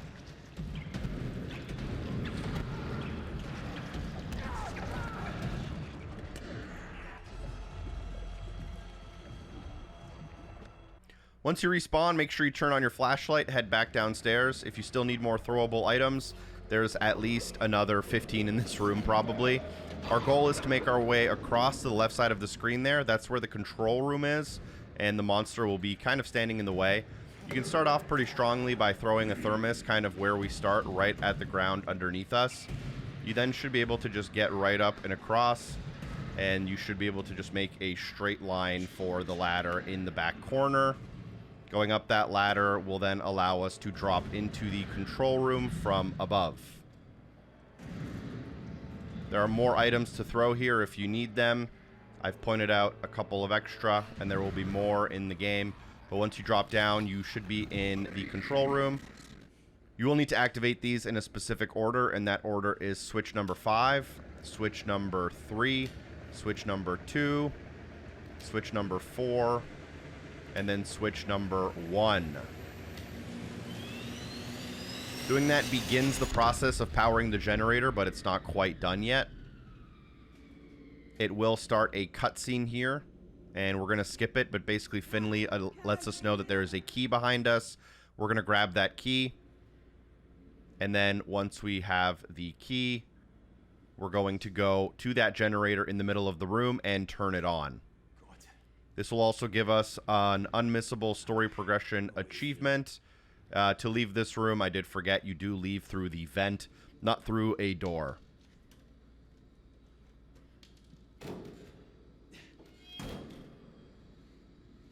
More throwable items if you need them. I am going to ignore them. Drop down. You will take some fall damage, but you will be fine. And then go up to the generator, and it'll automatically use the key once you interact with it to turn it on. You will get the good with Leccy progress for using a key for the first time, I believe. And then this will unlock the compression ignition story-based achievement, and we will do a quick little run away from this area. Go down the steps to your left and kind of backtrack where we came from. You're free to sprint if you think the monster is right behind you, but as long as you're walking and not making any mistakes, you will be fine. We're going backwards from where we came. Let's take a quick peek behind us. You can then head straight past all of these, like, equipment machines. The game is telling you to sprint because the monster's probably pretty close. But if you keep going, you will make your way into this door, and it'll close behind you automatically. It might be worth sprinting a couple of seconds at the end there just so that you don't die and have to repeat that entire process. I do think right now is a decent part of the game for a quick achievement check. So let's go ahead and do that. I'm at 315 out of 1,000, 18 out of 37. I am at 90% of Greased Scotsman. The only thing I have left is to sprint underwater swimming. Good with Leccy is at 84%, Clear Down is at 62%, and Body Count is still at 26%. Coming up next is some pretty straightforward walking. We're actually backtracking technically to where we came from. So through the door, up the ladder on your left. Once up that ladder, head around the corner and through the vents. This may look familiar. We've done this, but backwards. Through the next set of vents. And around the corner to the next ladder, which we are going to go down.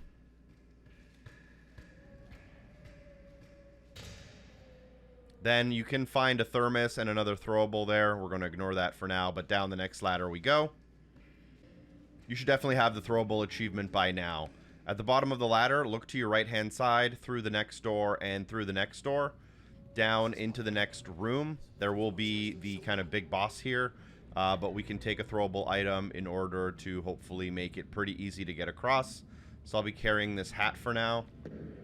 We're going to crouch into this hole and go towards the switch that is at the back of the room. Blinking red. We will need to repair it as it has a fuse that is out.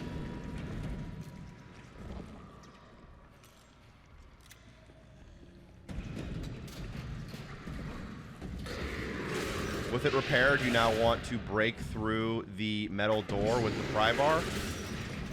The monster will be right behind us, so walk forward, up the small set of stairs to the left towards the pump controls, to the next room, through a vent directly in front of you, and then into the next room, behind these pipes, shimmying across.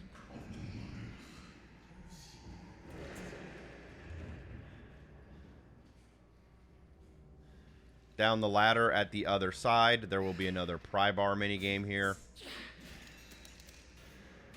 After prying the door, do not go down the next ladder. Instead, go through the door on your right-hand side and into the next room. There may be a monster here, which there is, so get ready to toss some stuff as a distraction. What was that?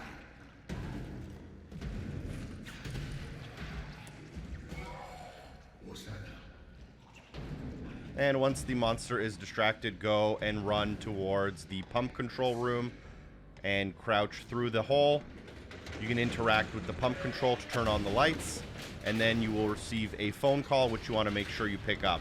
We've been in this room before, but now the pump is actually going to work because the generator is actually working.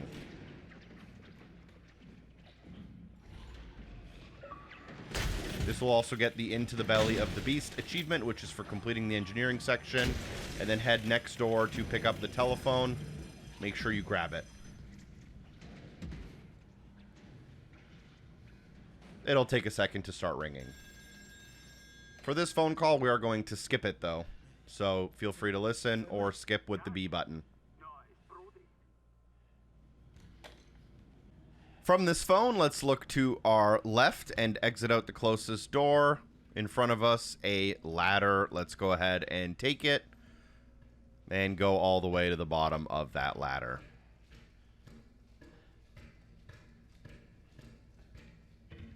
Then go forward and through the door in front of you into leg A. Personally, I prefer the outdoor sections in this game, but there's going to be quite a bit of indoor sections here.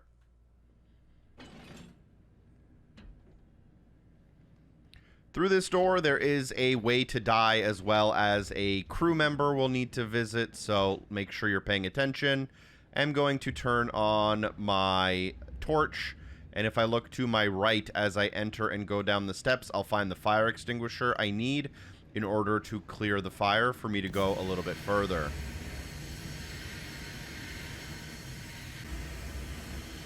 After clearing the fire, you can then go to the ladder that is right in it and go down the ladder for now. Then here you'll have to navigate across this beam, and we're going to fail the QTE on purpose for a specific death here.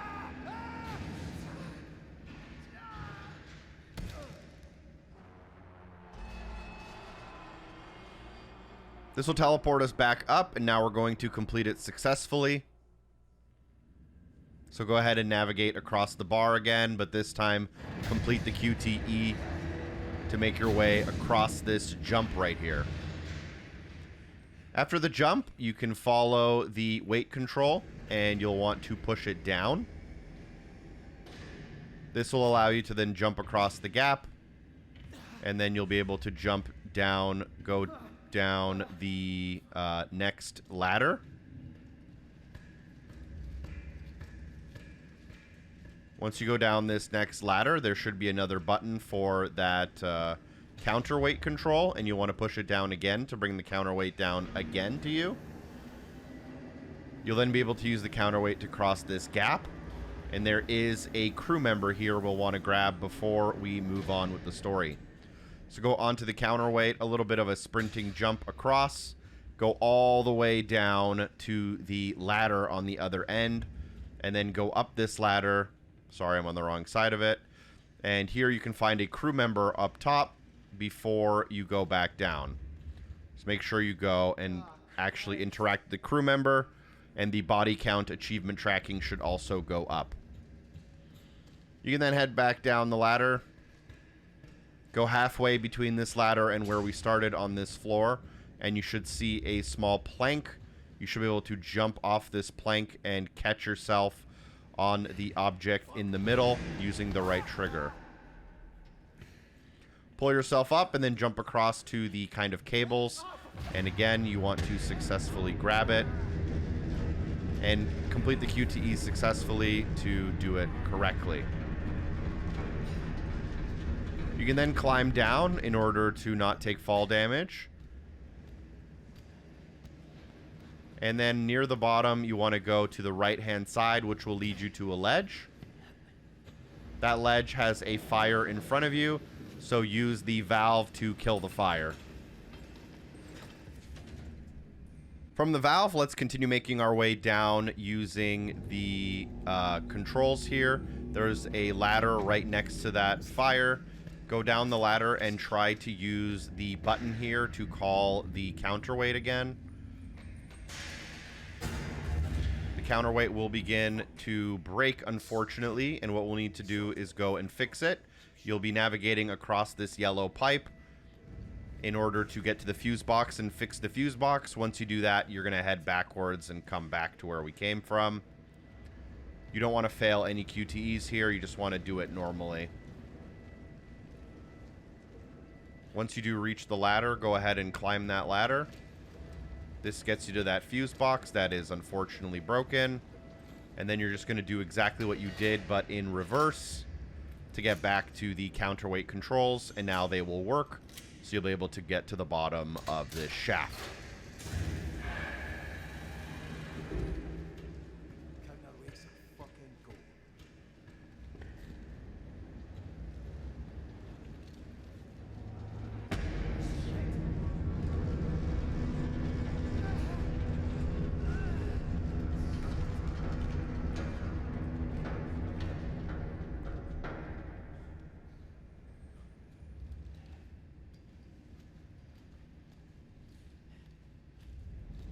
Now that we've made it back to the counterweight control, you can press the button.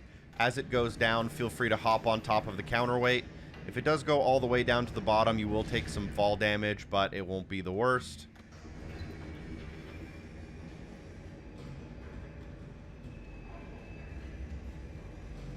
And then right in front of you, as the counterweight stops, you'll find a ladder, and you can head down that.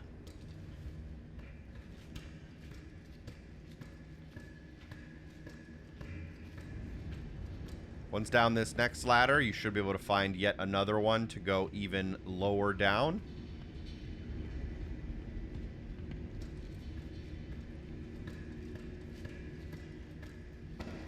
And down the next ladder as well.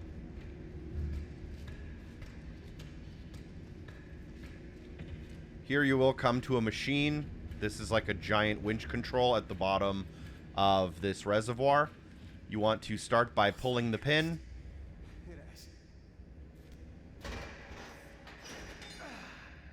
After you pull the pin, you want to pull the lever, or push the lever, and then this should start the winch. And now we can head into the water. There's two things I want to mention, three things I'll mention in the water. If you didn't drown at the beginning of the game for the Cerebral Anoxia achievement, you'll want to do that here. As you are underwater here, you'll want to sprint, and you should get progress towards Greased Scotsman. And there is technically a dead crew member down here, although I'm not sure you can miss them. So let's go ahead and get into the water and make sure we start sprinting as we're swimming under it.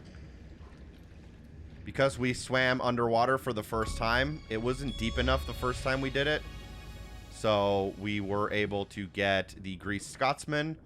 There is a crew member up here. We don't need to interact with them, but as long as you are near them and by them, they will count regardless of whether the achievement goes up or not. And then feel free to drown if you want to for the Cerebral Anoxia, but we already have that, so we're not going to worry about it for now. Instead, head up the stairs and keep going.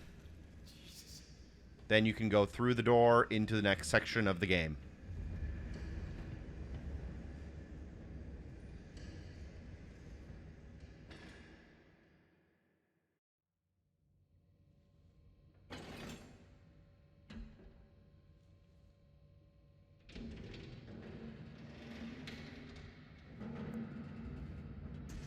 Once you gain control of your character, let's go ahead and head down the stairs. Near the bottom of the stairs, we will need to go straight in front of us and to the left slightly. You'll see a staircase that's poking out kind of out of the water, and that's where we are headed. There's a valve there. Opening that valve will drain the water, and then we'll be able to kind of swim across the next lock.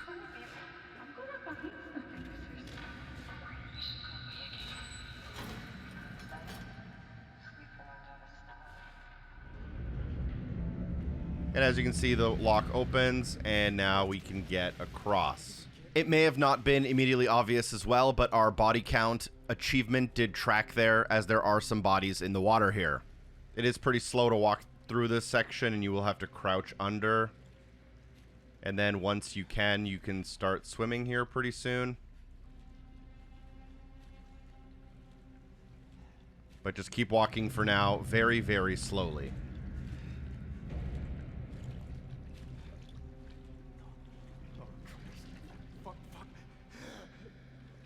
The water will rise, and once it does, we'll have to start swimming. Feel free to sprint swim if you want, but what you want to do is you do want to grab onto these ledges, and doing that will let you kind of go forward a little bit faster. Basically, I found that the best thing to do is just to essentially mash the right trigger. You have about 30 seconds to get through, and then once you're through the last area, you want to swim up to grab your air. Once you do grab the air, you want to go to the left and the yellow ledge here. You can grab yourself up the ledge. You can then go forward and up the stairs. The door at the top of the stairs will not work, so we'll go around, loop around, and then go down the next set of stairs right next to this door. You can try to access it, but it won't work. So go down the steps now and underneath, and then here you can open up the door that says keep closed at all times. In here, you should notice a lever. That lever is also going to open up the lock, and then we'll be able to jump into the water and swim through the moving water. So you'll jump down the hatch and then swim with the moving water, trying to face the direction you're traveling. This section isn't a big deal if you don't make it, but there should be a ladder in front of you right at the end. Swim up and then start climbing that ladder. No need to sprint, but it can help in certain situations. Once at the top of the ladder, let's go ahead and go around the curve here and then up the steps. Top of the steps, there will be a door. We cannot access that door, unfortunately. What you want to do is look at the door and then look up and to the right to locate a ladder. This is the direction you want to go when the water starts filling above your head. Once you reach that ladder, it's going to keep filling up to the top, but you want to look to the right about 90 degrees, maybe 45 degrees. You should be able to notice that there is a door in this next area. The water will keep filling, but to the left of that door is a ledge marked in yellow, and that's where you're going to want to swim once the water reaches that height. You do have a decent amount of oxygen here, even if the game is trying to scare you a little bit. Go through that first yellow area. You'll notice a ladder in front of you with another hole. Go and swim up through that, and then you'll basically want to turn around and find yet another ladder that goes even higher. So you'll have to turn around and then swim from compartment to compartment and then up the next ladder. And if you do that correctly, you should be able to exit the water with enough oxygen to have survived this section. Climb the ladder to exit. Once you exit, you can turn to the left and then exit out the door.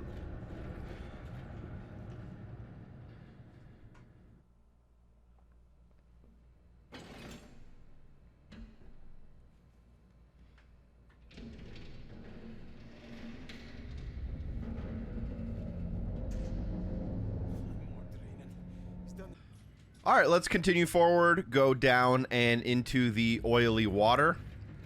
You'll have to go towards the giant crack in the wall. As you approach it, you will need to swim underwater to get through a hole. And once you pass through that hole, just swim up and towards the light. You can sprint here if you want, but I would recommend saving the sprinting for later. This is a pretty slow section, but it's always good to be able to just sprint near the end of the game and just be confident that you'll get the achievement at the end.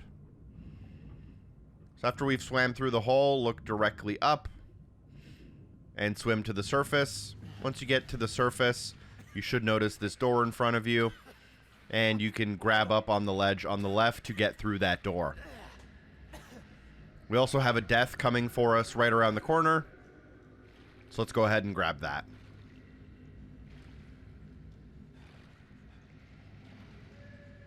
Climb up on the ledge using the trigger, and then through the door you go.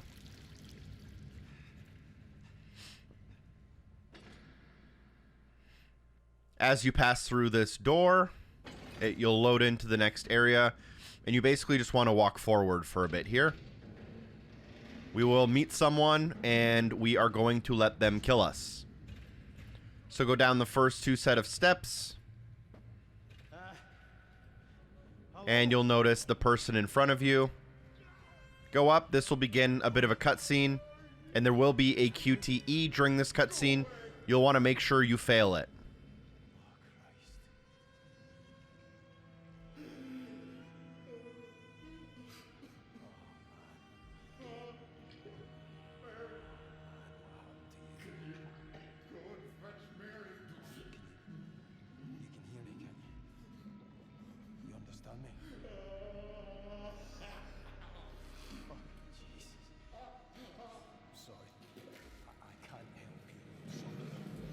So here, this is the QTE that you need to fail. And once you fail it, you should die and respawn at the beginning of the room. If you've been following along, you'll also get the Finlay destination achievement for dying in all possible ways. Easily one of the rarest and most difficult achievements, as it doesn't have any tracking on it and there are quite a few ways to die. It's really great news to now have it behind you and not have to worry about ever dying again for the rest of the game.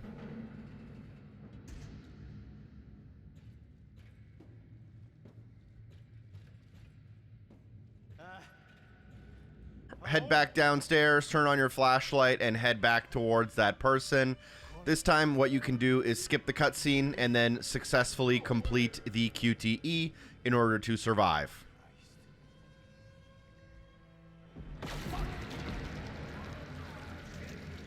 This QTE is a button masher instead of a button holder like previously, and I would call this the Tentacle Death.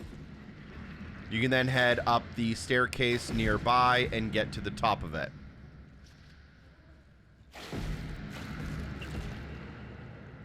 Head through the door and into the next room. I'm never gonna get the fuck out of here.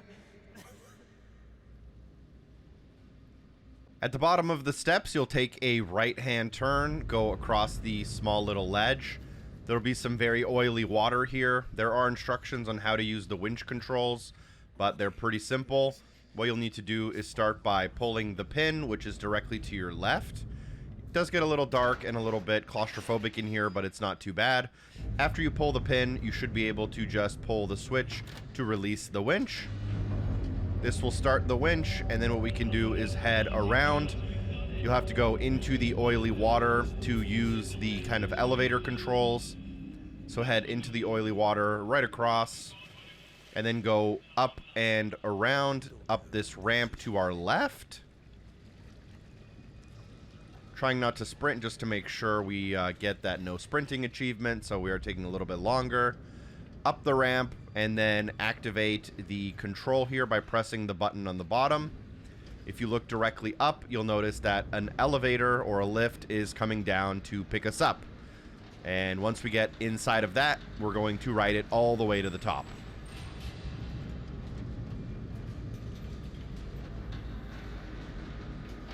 From what I remember, you have to ride it all the way to the top. It's not a cutscene you can skip, and this does last about a minute or two.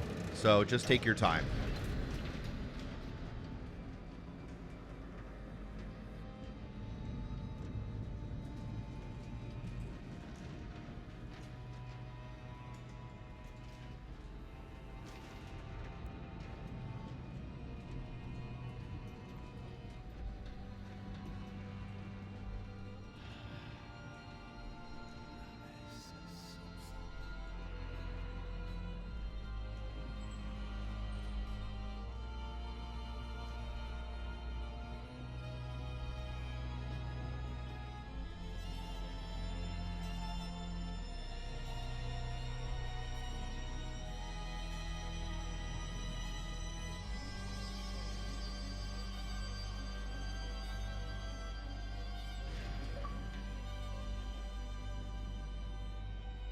Once you reach the top of the lift, you'll get the Escape the Pontoons achievement, and then we can just exit out, open the door, and head through the lock in front of us.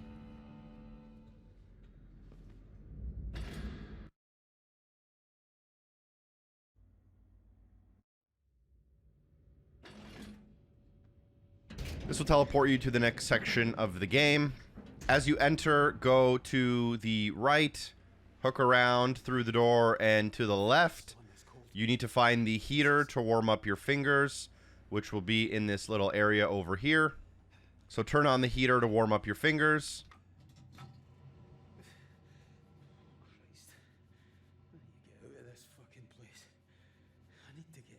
And then after you do that, you can leave the heater, look to your right-hand side, and interact with the telephone. This is our first mandatory phone call. We are going to fast forward this phone call. But then if we turn to the left and try to leave, the phone will ring from behind us.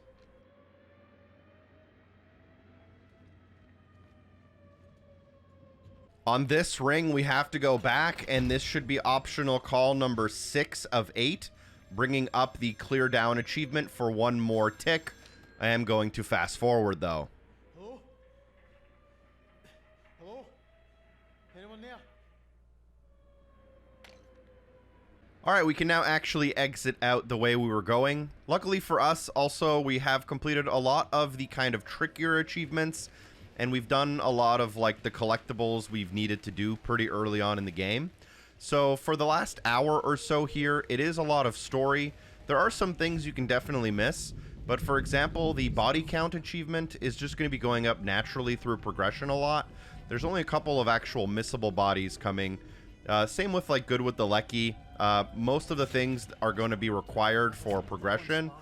So there's not too many things to still worry about. You still definitely want to watch the video. There are some cabins you might miss and whatnot.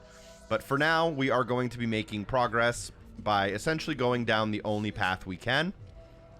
General rule of thumb is to follow the yellow. It will give you a rough idea of where to go. If you've missed anything that I've already gotten, you may want to keep an eye out here for throwable items, things like that. Head through the door and then go up the stairs to the right to the processing roof access. Processing quad. And then here you can turn to the right, head up the ladder. At top of the ladder, you'll meet someone there, and you can either interact with the cutscene or just skip through it like I'll be doing.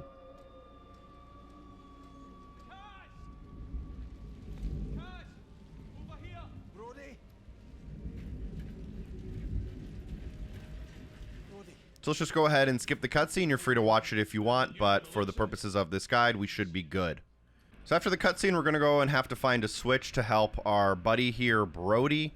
So head down and to the right, jump across the small gap, and then head forward, following the walkway for now, through the door on your left, then through the vent at the bottom here, through some of the piping. Again, there's really only one way to go. There are a lot of dead ends, which would come kind of naturally if you explore the game, but although it does seem kind of complicated, it is kind of tough to get lost. There will be a section here where you have to get across a gap. And then there will be another section where you have to shimmy across a ledge here. I believe you can fail this, as there will be a QTE. If you fail this, you will fall to your death. I'm not sure if you'll make it all the way to the ocean for a full Fathom 5 achievement, but we already have that done, so we don't have to worry about it. After that, you will come up and you will go forward here. And what we'll do is we'll go into this elevator bank. And then you'll want to close the door behind you. And then you should be able to press the button to go down.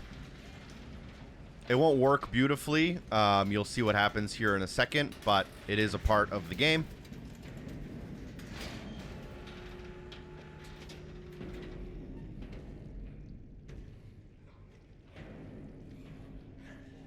You will fall down one floor further down, and the monster will then run away, and you'll be able to climb the ledge up and through that door.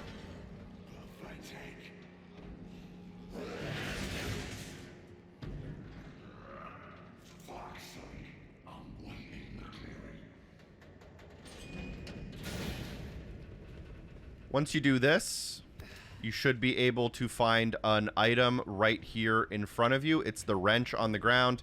We already have the Jetsam achievement, but if you don't have it, you can grab it now. Or that is a throwable item if you are at 49 out of 50. At this point, you can go around the outer limits of the map here, and you want to do this to avoid the monster. When you shimmy across here, you should be able to press the button. You can then crouch through and head to the right. You'll want to go underneath the platform and continue forward. Feel free to throw an item behind yourself to get the monster's attention. We are working towards the flame, which we can't get by. So you'll have to shimmy on the outside to get around to the valve. You can then turn the valve to turn the flames off. Now the monster will be here kind of waiting for us. So just time your run back so that you don't get snatched up right away. We're headed for a door, which is just around the corner.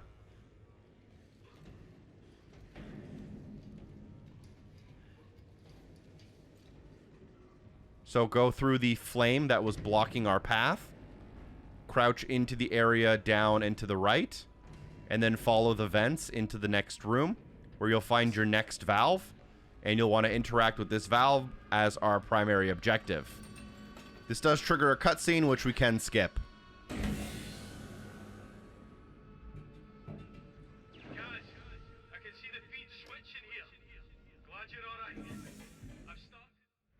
Upon returning to the gameplay, let's go and get the next story-based achievement called Beacon in the Dark. Turn around and head down the ladder behind you.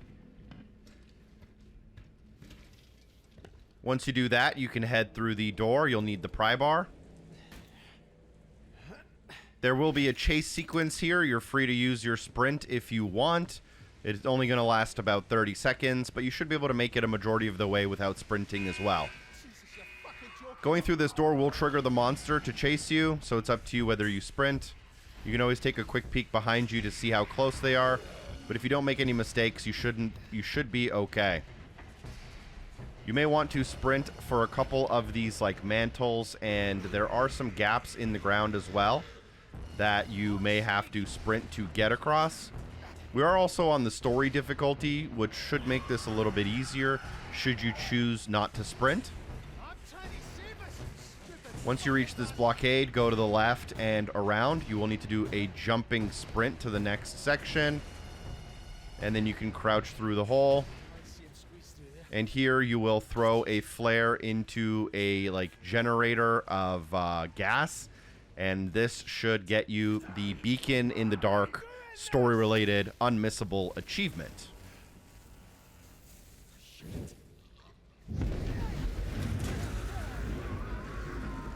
At this point, we will need to start kind of running back towards where we came from.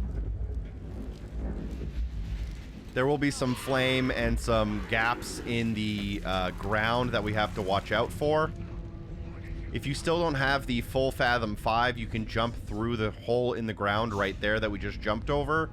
But if you've been following this video, you should have all 5 now. This would technically be number 6 for us, which is not important. It might feel like you're sprinting here. That's because you're walking downhill. But as a normal speed, you can walk all the way to the end in about 10 or 15 seconds. There will be a kind of lengthy cutscene here where you hit your head and you have some memories of your childhood. We are going to skip those for the purposes of this video, though. Sorry, love, I'm not being difficult. I'm just trying to pick up the...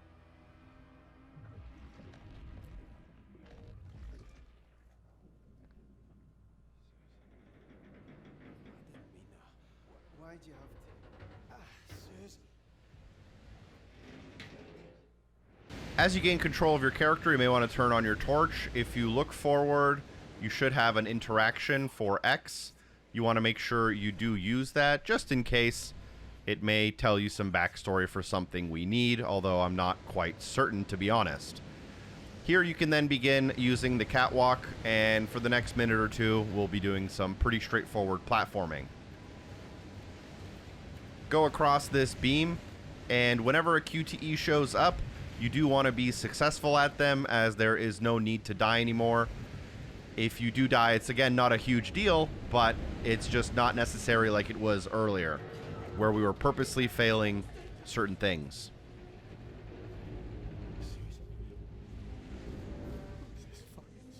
You'll get up this staircase and to a door. Use the pry bar to get on through. After going through the door, head down the stairs to the right. And then when there's a fork in the road, take the left turn.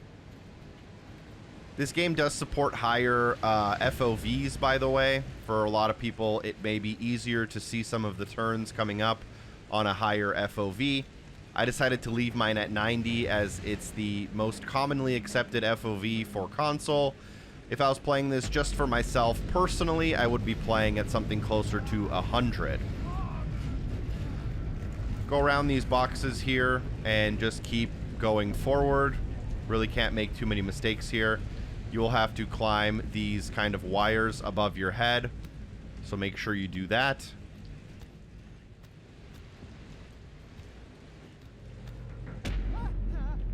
You do want to be successful at the QTE if possible before you head across and down the ladder on your left. After getting down the ladder, there's a door right in front of you for engineering access. Just go ahead and go inside.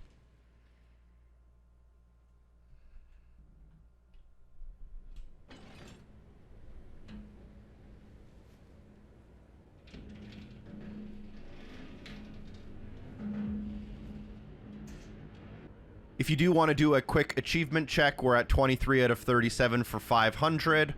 84 on good with the Leccy, 75 on the phone calls, and 47 on the body count. Backing out, let's go ahead and continue with the next chapter by walking forward and to the left. This section is one of the slower sections of the game for a little bit here. We'll be walking through some water. There'll be some narrative, some dialogue, and whatnot. It's a pretty straightforward gameplay loop. We'll reach this long hallway with the oily water. Just walk forward for now.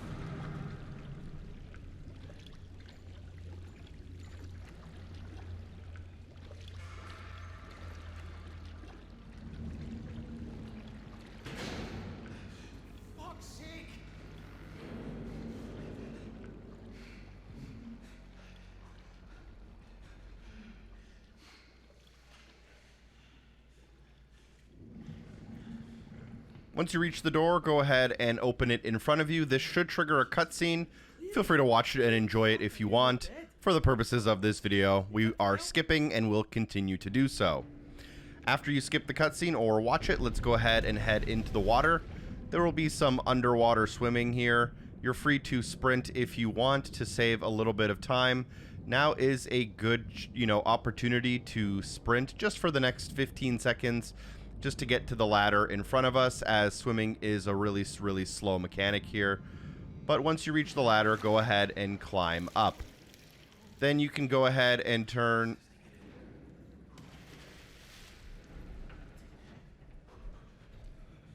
Then you can go ahead and turn to the right to end up in the next set of water.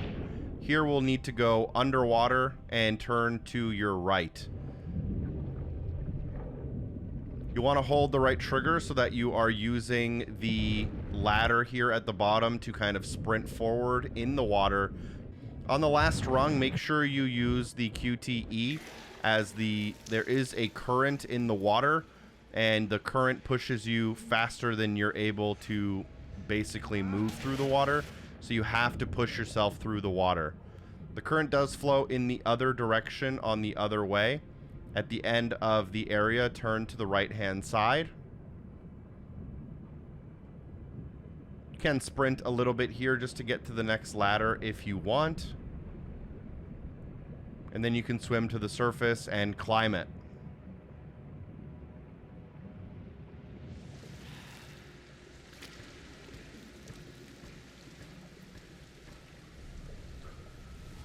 Top of the ladder, turn to the right and follow the walkway.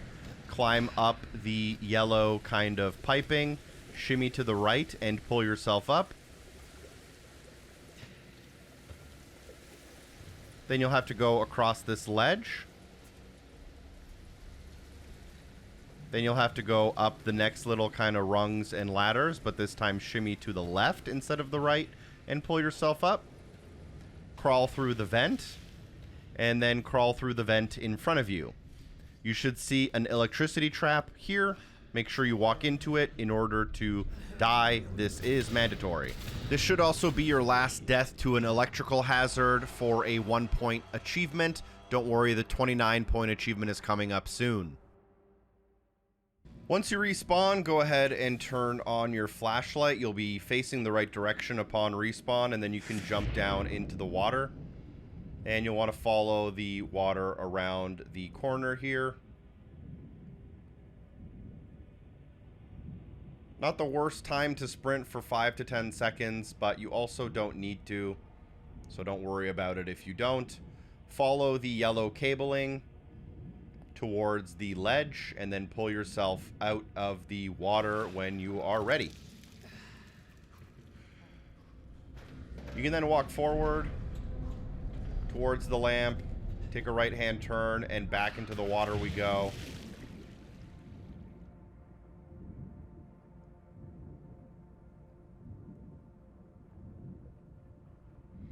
Around the corner. I'm going to sprint for 5 seconds here.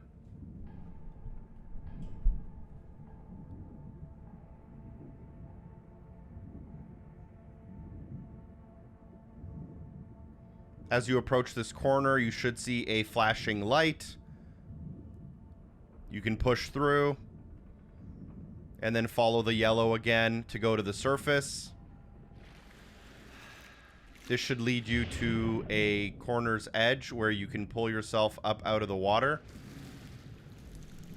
You can do a leaping, running, grabbing ledge here to pull yourself up out of the water again. Climb up the little ladder here. Shimmy to the right, and then climb up the second piece of the ladder. And then shimmy to the right again to pull yourself onto the final ledge. Once up here, you're supposed to do a running leap to the ladder in front of you. There will be a QTE on screen, but I believe you have to fail it, as you will fall even if you press it correctly. Once you fall into the water, I'm not exactly sure what the game wants from you. What I did was I just aimed directly up ahead of me, and then I just swam directly up.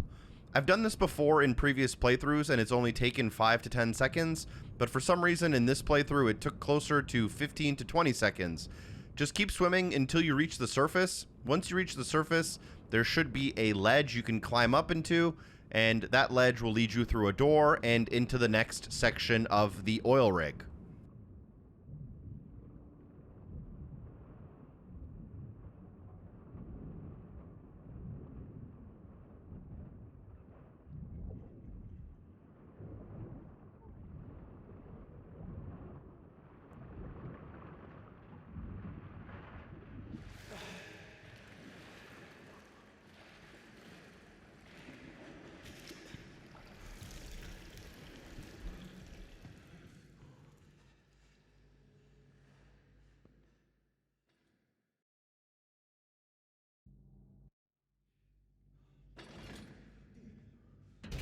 Once in the next section of the oil rig, the treading water achievement or trophy should unlock, and at this point there is also an optional phone call that you may miss. So the first thing you need to do is warm up your hands.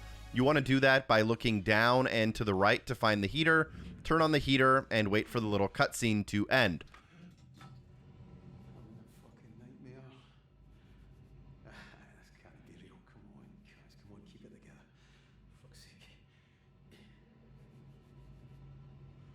After that, you can try to exit out of the room. You'll notice the phone on your right, but you can't pick it up until you try to leave. This one is extremely difficult to hear with the audio, but as you're trying to leave the door on the left, as soon as you walk through the threshold of the door, you should be able to quickly return and pick up the optional phone call for number 7 out of 8 for clear down.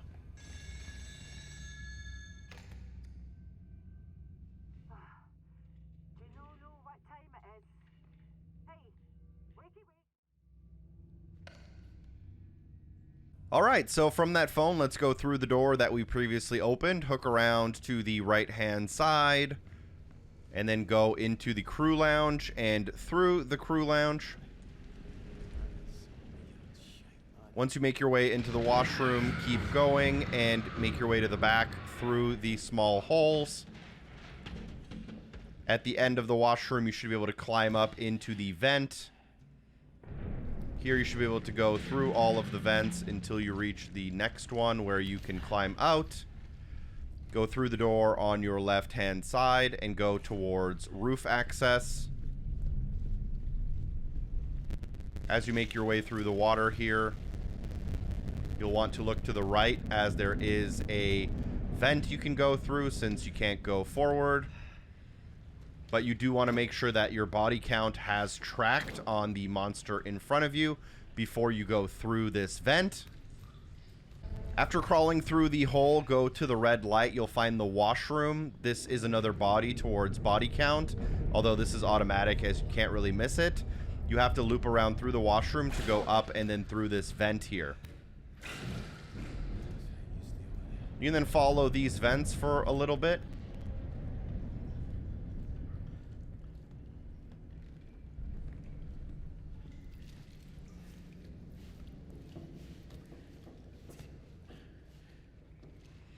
Climb up the ledge here. As you come through here, look down. You'll see the monster. Make sure the monster passes by, and then you can drop down and walk towards the blue light. Crawl through the crawl space in the broken door, and here you can find another body for body count. Make sure you interact with this one. It's not automatic. From this crew member, you can look up and then jump through the vent. You will find another cabin crew, and this involves the body count achievement, as well as visiting all of the cabins, which is a separate achievement but doesn't have tracking, unfortunately. As you go through the vent, at the end of the vent, you'll be able to drop down into the next room. There are 2 cabin people in this room, but I believe they only count towards 1 tracking for the achievement. You'll see that progress show up on screen as I interact with the person at the desk. Only then should you open the door to leave. As you do that, the monster should pass in front of you. You can then follow kind of closely behind it and go to the right-hand side through the broken door into the washroom and then open up the vent in front of you.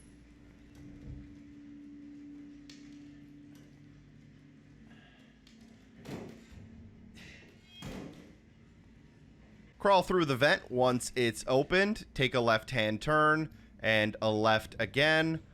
You should be able to jump up into a vent. That does count towards body count, by the way. You see the achievement go up. Then you want to go through the vents here. You will begin to be chased by the monster. So let's just go ahead and get to the end of the vent. You can try to sprint here, but it's literally a 5-second section, and it will culminate in you dropping down through the vent. Monster is decently close to us, but at least on the story difficulty, a sprint is not required. As you fall into the next room, you should see a person directly in front of you, and you do want to interact with them in order to progress body count. From here, you can exit the room by looking to the right, exiting out the door, going to the right, past room 120, and into the next room. Once in here, take a left-hand turn, and you can try to go through the little vent in the water. This should be the last cabin you need to visit, so if done correctly, the Snoop trophy should unlock. Additionally, in this room, there is a Missable achievement. Look down and to the right, and there is a chair here. You want to crouch in front of this chair and try to interact with the spoon. This should also find the Me and My Spoon rare achievement. From here, let's turn around, look on the desk, and here you'll find an item that you're able to take with you. This is the insulin. And then what you can do is go through the vent, continue. As you exit, go to the right, go towards the roof access. You will be attacked, but luckily this is just a short cutscene. And then you can just continue up to the roof access to begin the next chapter, which is basically just on the roof.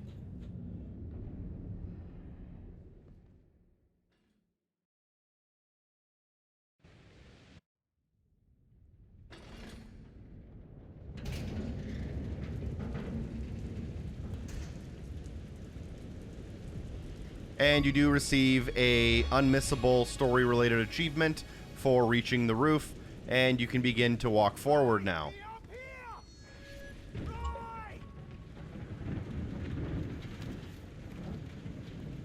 You're just going to want to follow this area. It's pretty straightforward, and you can turn on your torch just to make sure you can see well in the dark. There is a small interaction on the right-hand side if you want that extra story. I just want to make sure that I am thorough. You then want to try to enter into the office, and we can skip this cutscene if we wish. Right. Talk to me, big man. Come on. After the cutscene, you can try to leave the room by interacting with the door. The phone will ring behind you. This is a mandatory phone call. You'll need to pick this up if you want to keep going with the game. This is a longer one, which we'll also skip for the brevity of this video. After the phone call, you want to exit through the door to the left of the telephone. We're walking towards the giant monster alien structure off in the distance. There's quite a bit of walking here. If you want to use a little bit of your sprint, you can to speed it up. But if you're, following along and you have 100% up to here, let's not risk it, and let's just be better safe than sorry. and we will guarantee ourselves all the achievements instead of saving a couple of, maybe a minute or two at the end here. Just follow the yellow, shimmy across the ledge, up the ladder as well. Once up here, you do want to go to the right. You have to jump across the ledge. If you don't make it all the way, do make sure that you use the right trigger to hang on to the ledge and pull yourself up.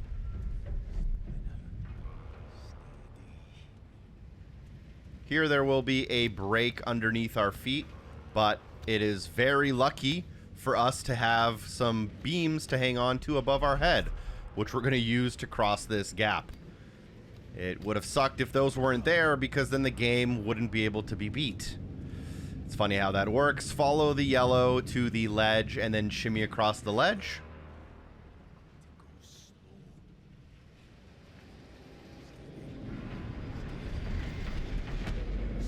There will be a QTE here. You do want to be successful at this QTE. And then just keep following the yellow. There will be a sprint jump coming up pretty soon here. So you'll have to make sure you do that successfully. I believe there will also be a QTE during that sprint jump. So just try your best. If you do fail, it's really not a big deal.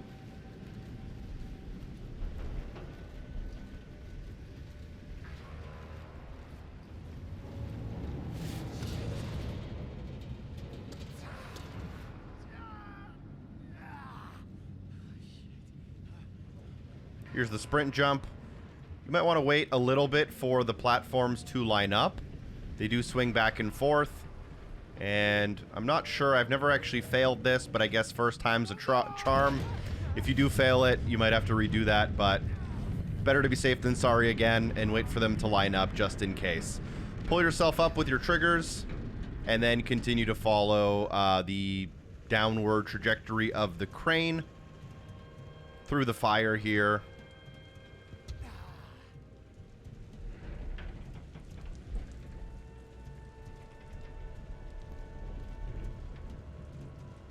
Drop down this ledge in front of us.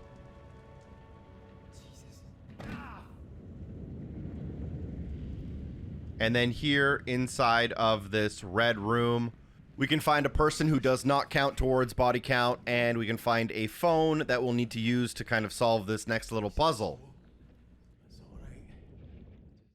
After the cutscene, look directly down. You should find a phone here.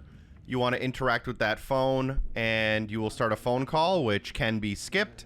This will let you know how to turn on the little device here. So after that phone call, head back into the control room and try to interact with this switch. Unfortunately, it is locked. We will need a key, so head back towards the phone. Pick up the phone. You can skip this part of the call. You'll need the key. The key is inside of the hand of the operator here. So let's go up to the operator and grab that key. You can skip this part of the cutscene as well. With the key in hand, let's go back into that control room and open up the switch now. There will be a small QTE here. You'll want to open up the case, and then you will want to also use the switch to push it up. Now, unfortunately, you are not ready. You still want to go to the phone and figure out what the next step is. The next step is to basically interact with one of the pieces of the machine. Head back into the room, and you will notice that one of the screens in the middle is kind of red. All the other ones are green. So interact with this button and hold it in order to power the green and red, and it'll turn green. And if you've been following along, this will be your last interaction for good with the Leccy. Just because I had to film one of the parts out of order in this video, it won't show up on screen though. After figuring out that machine, let's head back to the phone and complete our phone call. I am going to skip this part of the phone call as well. I do invite you to enjoy the story when possible. Surprisingly, actually, this part of the phone call is not skippable. Didn't check that on my first playthrough. Fucking aye! See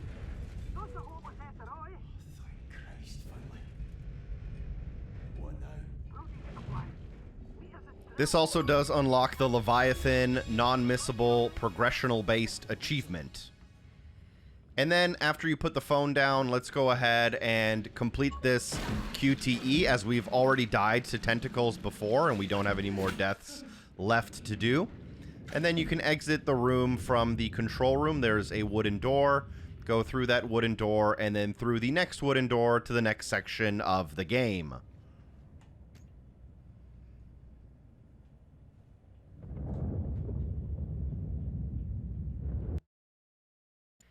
Alright, we're getting closer and closer to the end of the game. As you come through the door, you may want to turn your torch back on and then begin heading down the stairs all the way to the bottom. Through the door at the bottom of the steps and then forward through the next door in front of you. As you walk forward, you are going to want to go to the right-hand side and through the exit door. That does not work, unfortunately. A current will sweep you away, and then you want to swim in the direction of the current, the direction you are facing when you gain control of your character.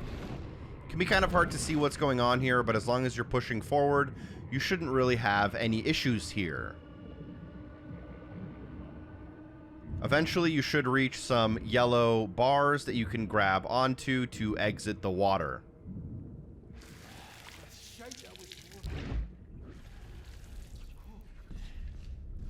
As you exit the water, go forward in front of you. Go to your left, but watch out for the tentacles on the right. If you get caught by them, you may need to do a QTE. Go through the door and then up the stairs. As you're going up the stairs, the water is filling up from the bottom, so you are going to walk slower and slower, and you will be forced to swim in a second here. This is a somewhat longer swim section, but there is an air pocket about halfway through. Go forward in front of yourself as you're walking. And the water begins to fill the room. You can see the air pocket right in front of us, though. Make sure you use it, though. Even if it doesn't seem like you need it because it's not that far of a swim, you definitely want to make sure you grab air here.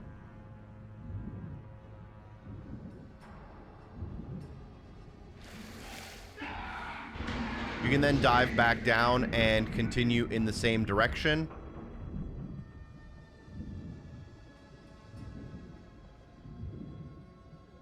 This is one of those sections where you may be tempted to sprint, but just to be safe, I wouldn't recommend it. It would really suck to have to redo the whole game without sprinting again, just because we got a little bit too excited with the sprint here in the last minutes of the game. There should be another air pocket here, so make sure to grab this second air pocket.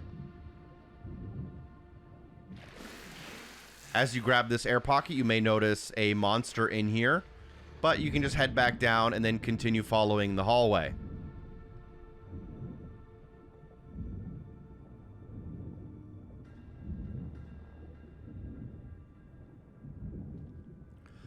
Luckily, the last optional phone call is just ahead of us, so that's another achievement out of the way.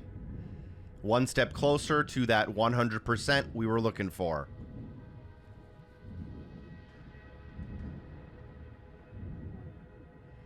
Once you reach this room with the bubbles, you will have to surface to catch your oxygen. And then as you exit out, you should be able to grab the phone call.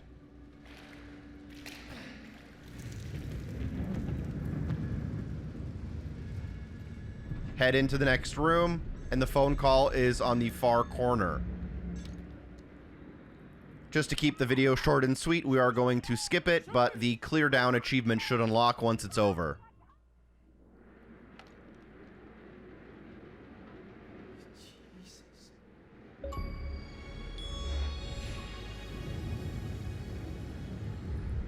From the phone call, let's go ahead and make a little progress. Turn around, head through the door in front of you. Walk forward across the room to the next door. The controls can get a little bit wonky as the water is kind of pushing you around. Take a right-hand turn here. Do get ready to do a couple of QTEs. There is an optional section right here where you can sprint if you want. but I don't necessarily recommend it.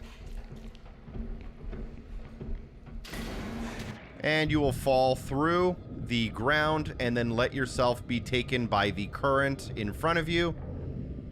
Can be a little disorienting as to where you're going, but generally just push forward on the left stick and keep trying to aim the direction that the bubbles are traveling, and you'll eventually make it to the end.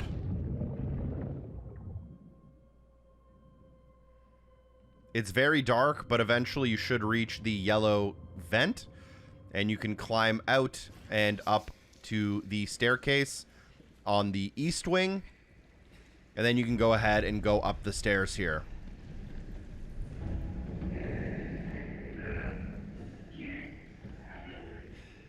Head through the door in front of you and go forward.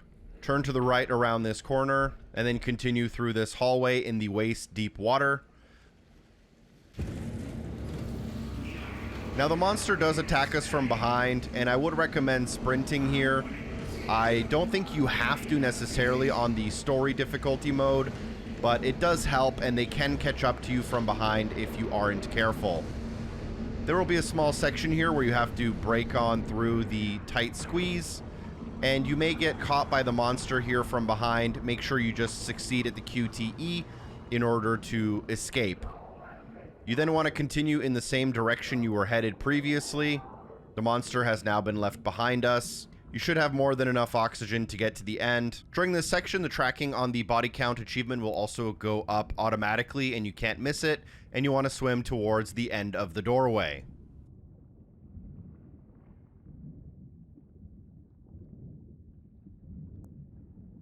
This will end up in another staircase, which you can then just walk to the top of, and you will get the drowning of Davy Rennick, which is an achievement based on story progression.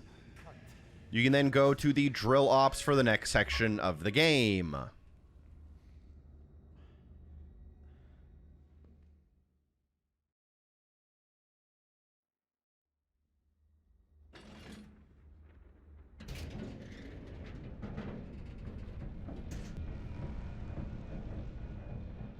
We're in the home stretch here. Let's go ahead and go forward. You have a conversation here with Finlay.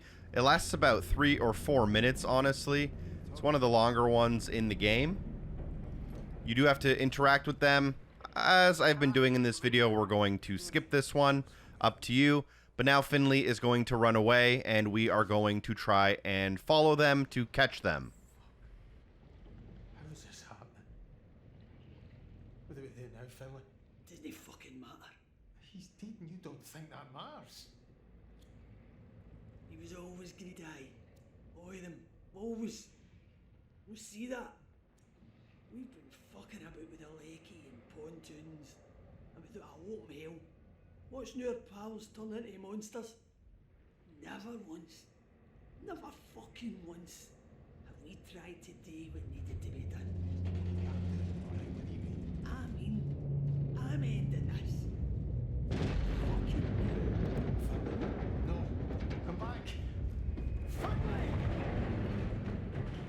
For the next section of the game, we're going to be chasing Finlay around corners. You can follow the waypoint of the hints, or you can just go down the pretty linear path. Finlay does have a lighter that they're going to use to, I believe, basically destroy the oil rig. If you hook around to your left here, you will be able to go through a door. This door will take you outside. You can then go up onto the wooden box here and mantle over the fence towards the corner here. Around the corner, we're still chasing Finlay. It's very hard to see them. You'll catch small glimpses of them as they round the corners. We have to find a way out, come on! They're going to take the elevator here, and we're going to go and take the stairs. After dropping down the ledge, you can go through the door with the elevator. That won't work, actually. Just continue down the steps. And then head down the ramp at the end. And then forward and around the corner to your right-hand side. Finlay! Finlay does go and run down the container there. So we're going to go and try to run up the middle, dodging the containers that are moved by the storm.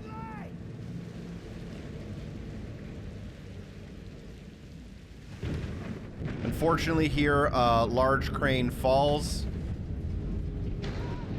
And that crane is unfortunately going to take out Finlay, who is the last person towards the body count achievement.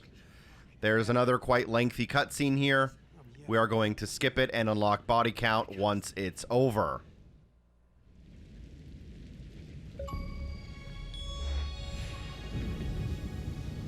With that out of the way, let's go ahead and continue forward towards the light. As we are approaching the end of the game, I hope you did enjoy the video. If you did, I would appreciate a like. It does help the video out. It lets people know that you enjoyed the video and it was helpful. It's going to show you all the achievements and everything. And you can also subscribe for future content as well. I do have, for those who want to go above and beyond, a Patreon page, as well as super thanks enabled in the YouTube comments. I just want to get that out of the way so that once we do beat the game, we are just done and the video ends. Once you go through there, you will get another story-based achievement that you cannot miss. And at this point, we're just going to continue walking forward. If you're very confident that you haven't sprinted at all throughout your entire playthrough, really, you can sprint here. There's only a few minutes left in the game, if that. Probably 30 seconds of actual walking at this point.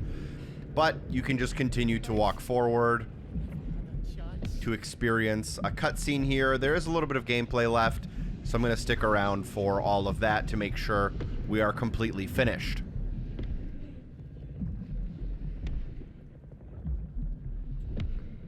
Once you get up to the ledge here, you should automatically pull out your lighter.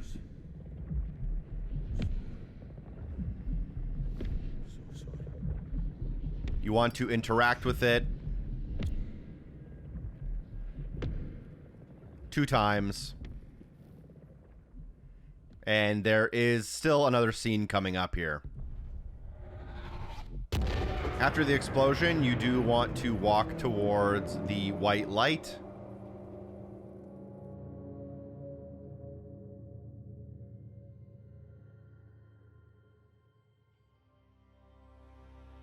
You don't recognize me, do you? No, sorry, love. You know me. You could say that. It's been a long time though, Kaz. Hold up. Susan Lafferty. Fuck's sake, is that you? The very same. Christ, Kaz, but you look no different. I've still got the nose, eh? Well, looks like someone did a good job of spreading it about your face.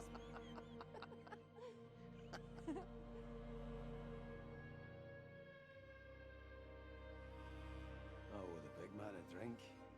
Jesus, Kaz. Because I really want to be thinking about Roy right now. He looks after me. He fucking adores you, you know. Well, I am easy to love, Cameron McLeery. Yeah. I'm finding that. Shut up, great Suki Jim. I do though, Suze. I fucking love you. I love you more than anything in this whole world. Did that fan pop? You're not so bad yourself, all things considered. Marry me. You what? I'm serious. Marry me. We'll make beautiful Waynes. I want to spend my whole life with you.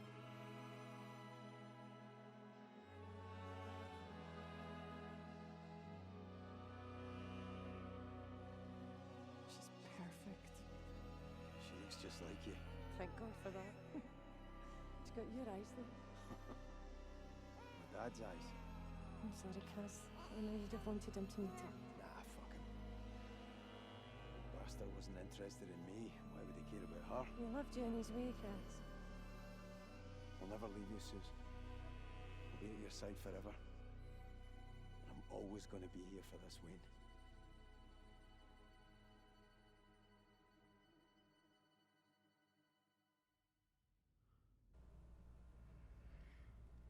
Once you reach the white light, you'll actually wake up back in your home.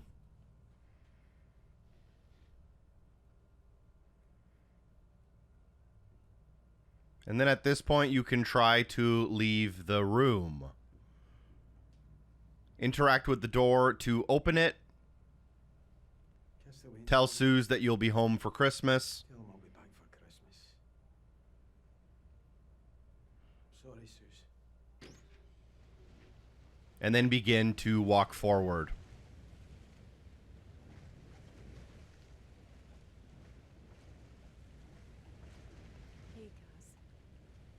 This more or less begins the last little cutscene. This one, again, like the first one, is not skippable, so it does last a couple of minutes and it kind of wraps up our story. The story can be pretty difficult to understand if you are playing with the Scottish Gaelic subtitles and you don't have the voices turned up too loud. I'm going to leave it up to a little bit of interpretation for each and every individual. That's how I usually do it. I let you guys enjoy the story the way you want to. I'm not going to explain it. But if you do have an opinion on the game, I'd love to hear it in the YouTube comments down below. It's always interesting to hear how some people will love a game and some people will hate that same game for basically the same reason. Either way, once this concludes, we should get a couple of pops to show up on screen if we've done everything correctly. That will include the achievement for completing the game, the achievement for completing the game in Scottish Gaelic, and the achievement for completing the game having sprinted for less than 10 minutes.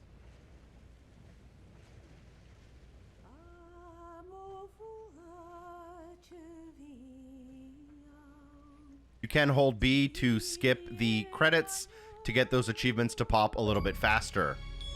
We have completed the game. We have completed the game in Scottish Gaelic.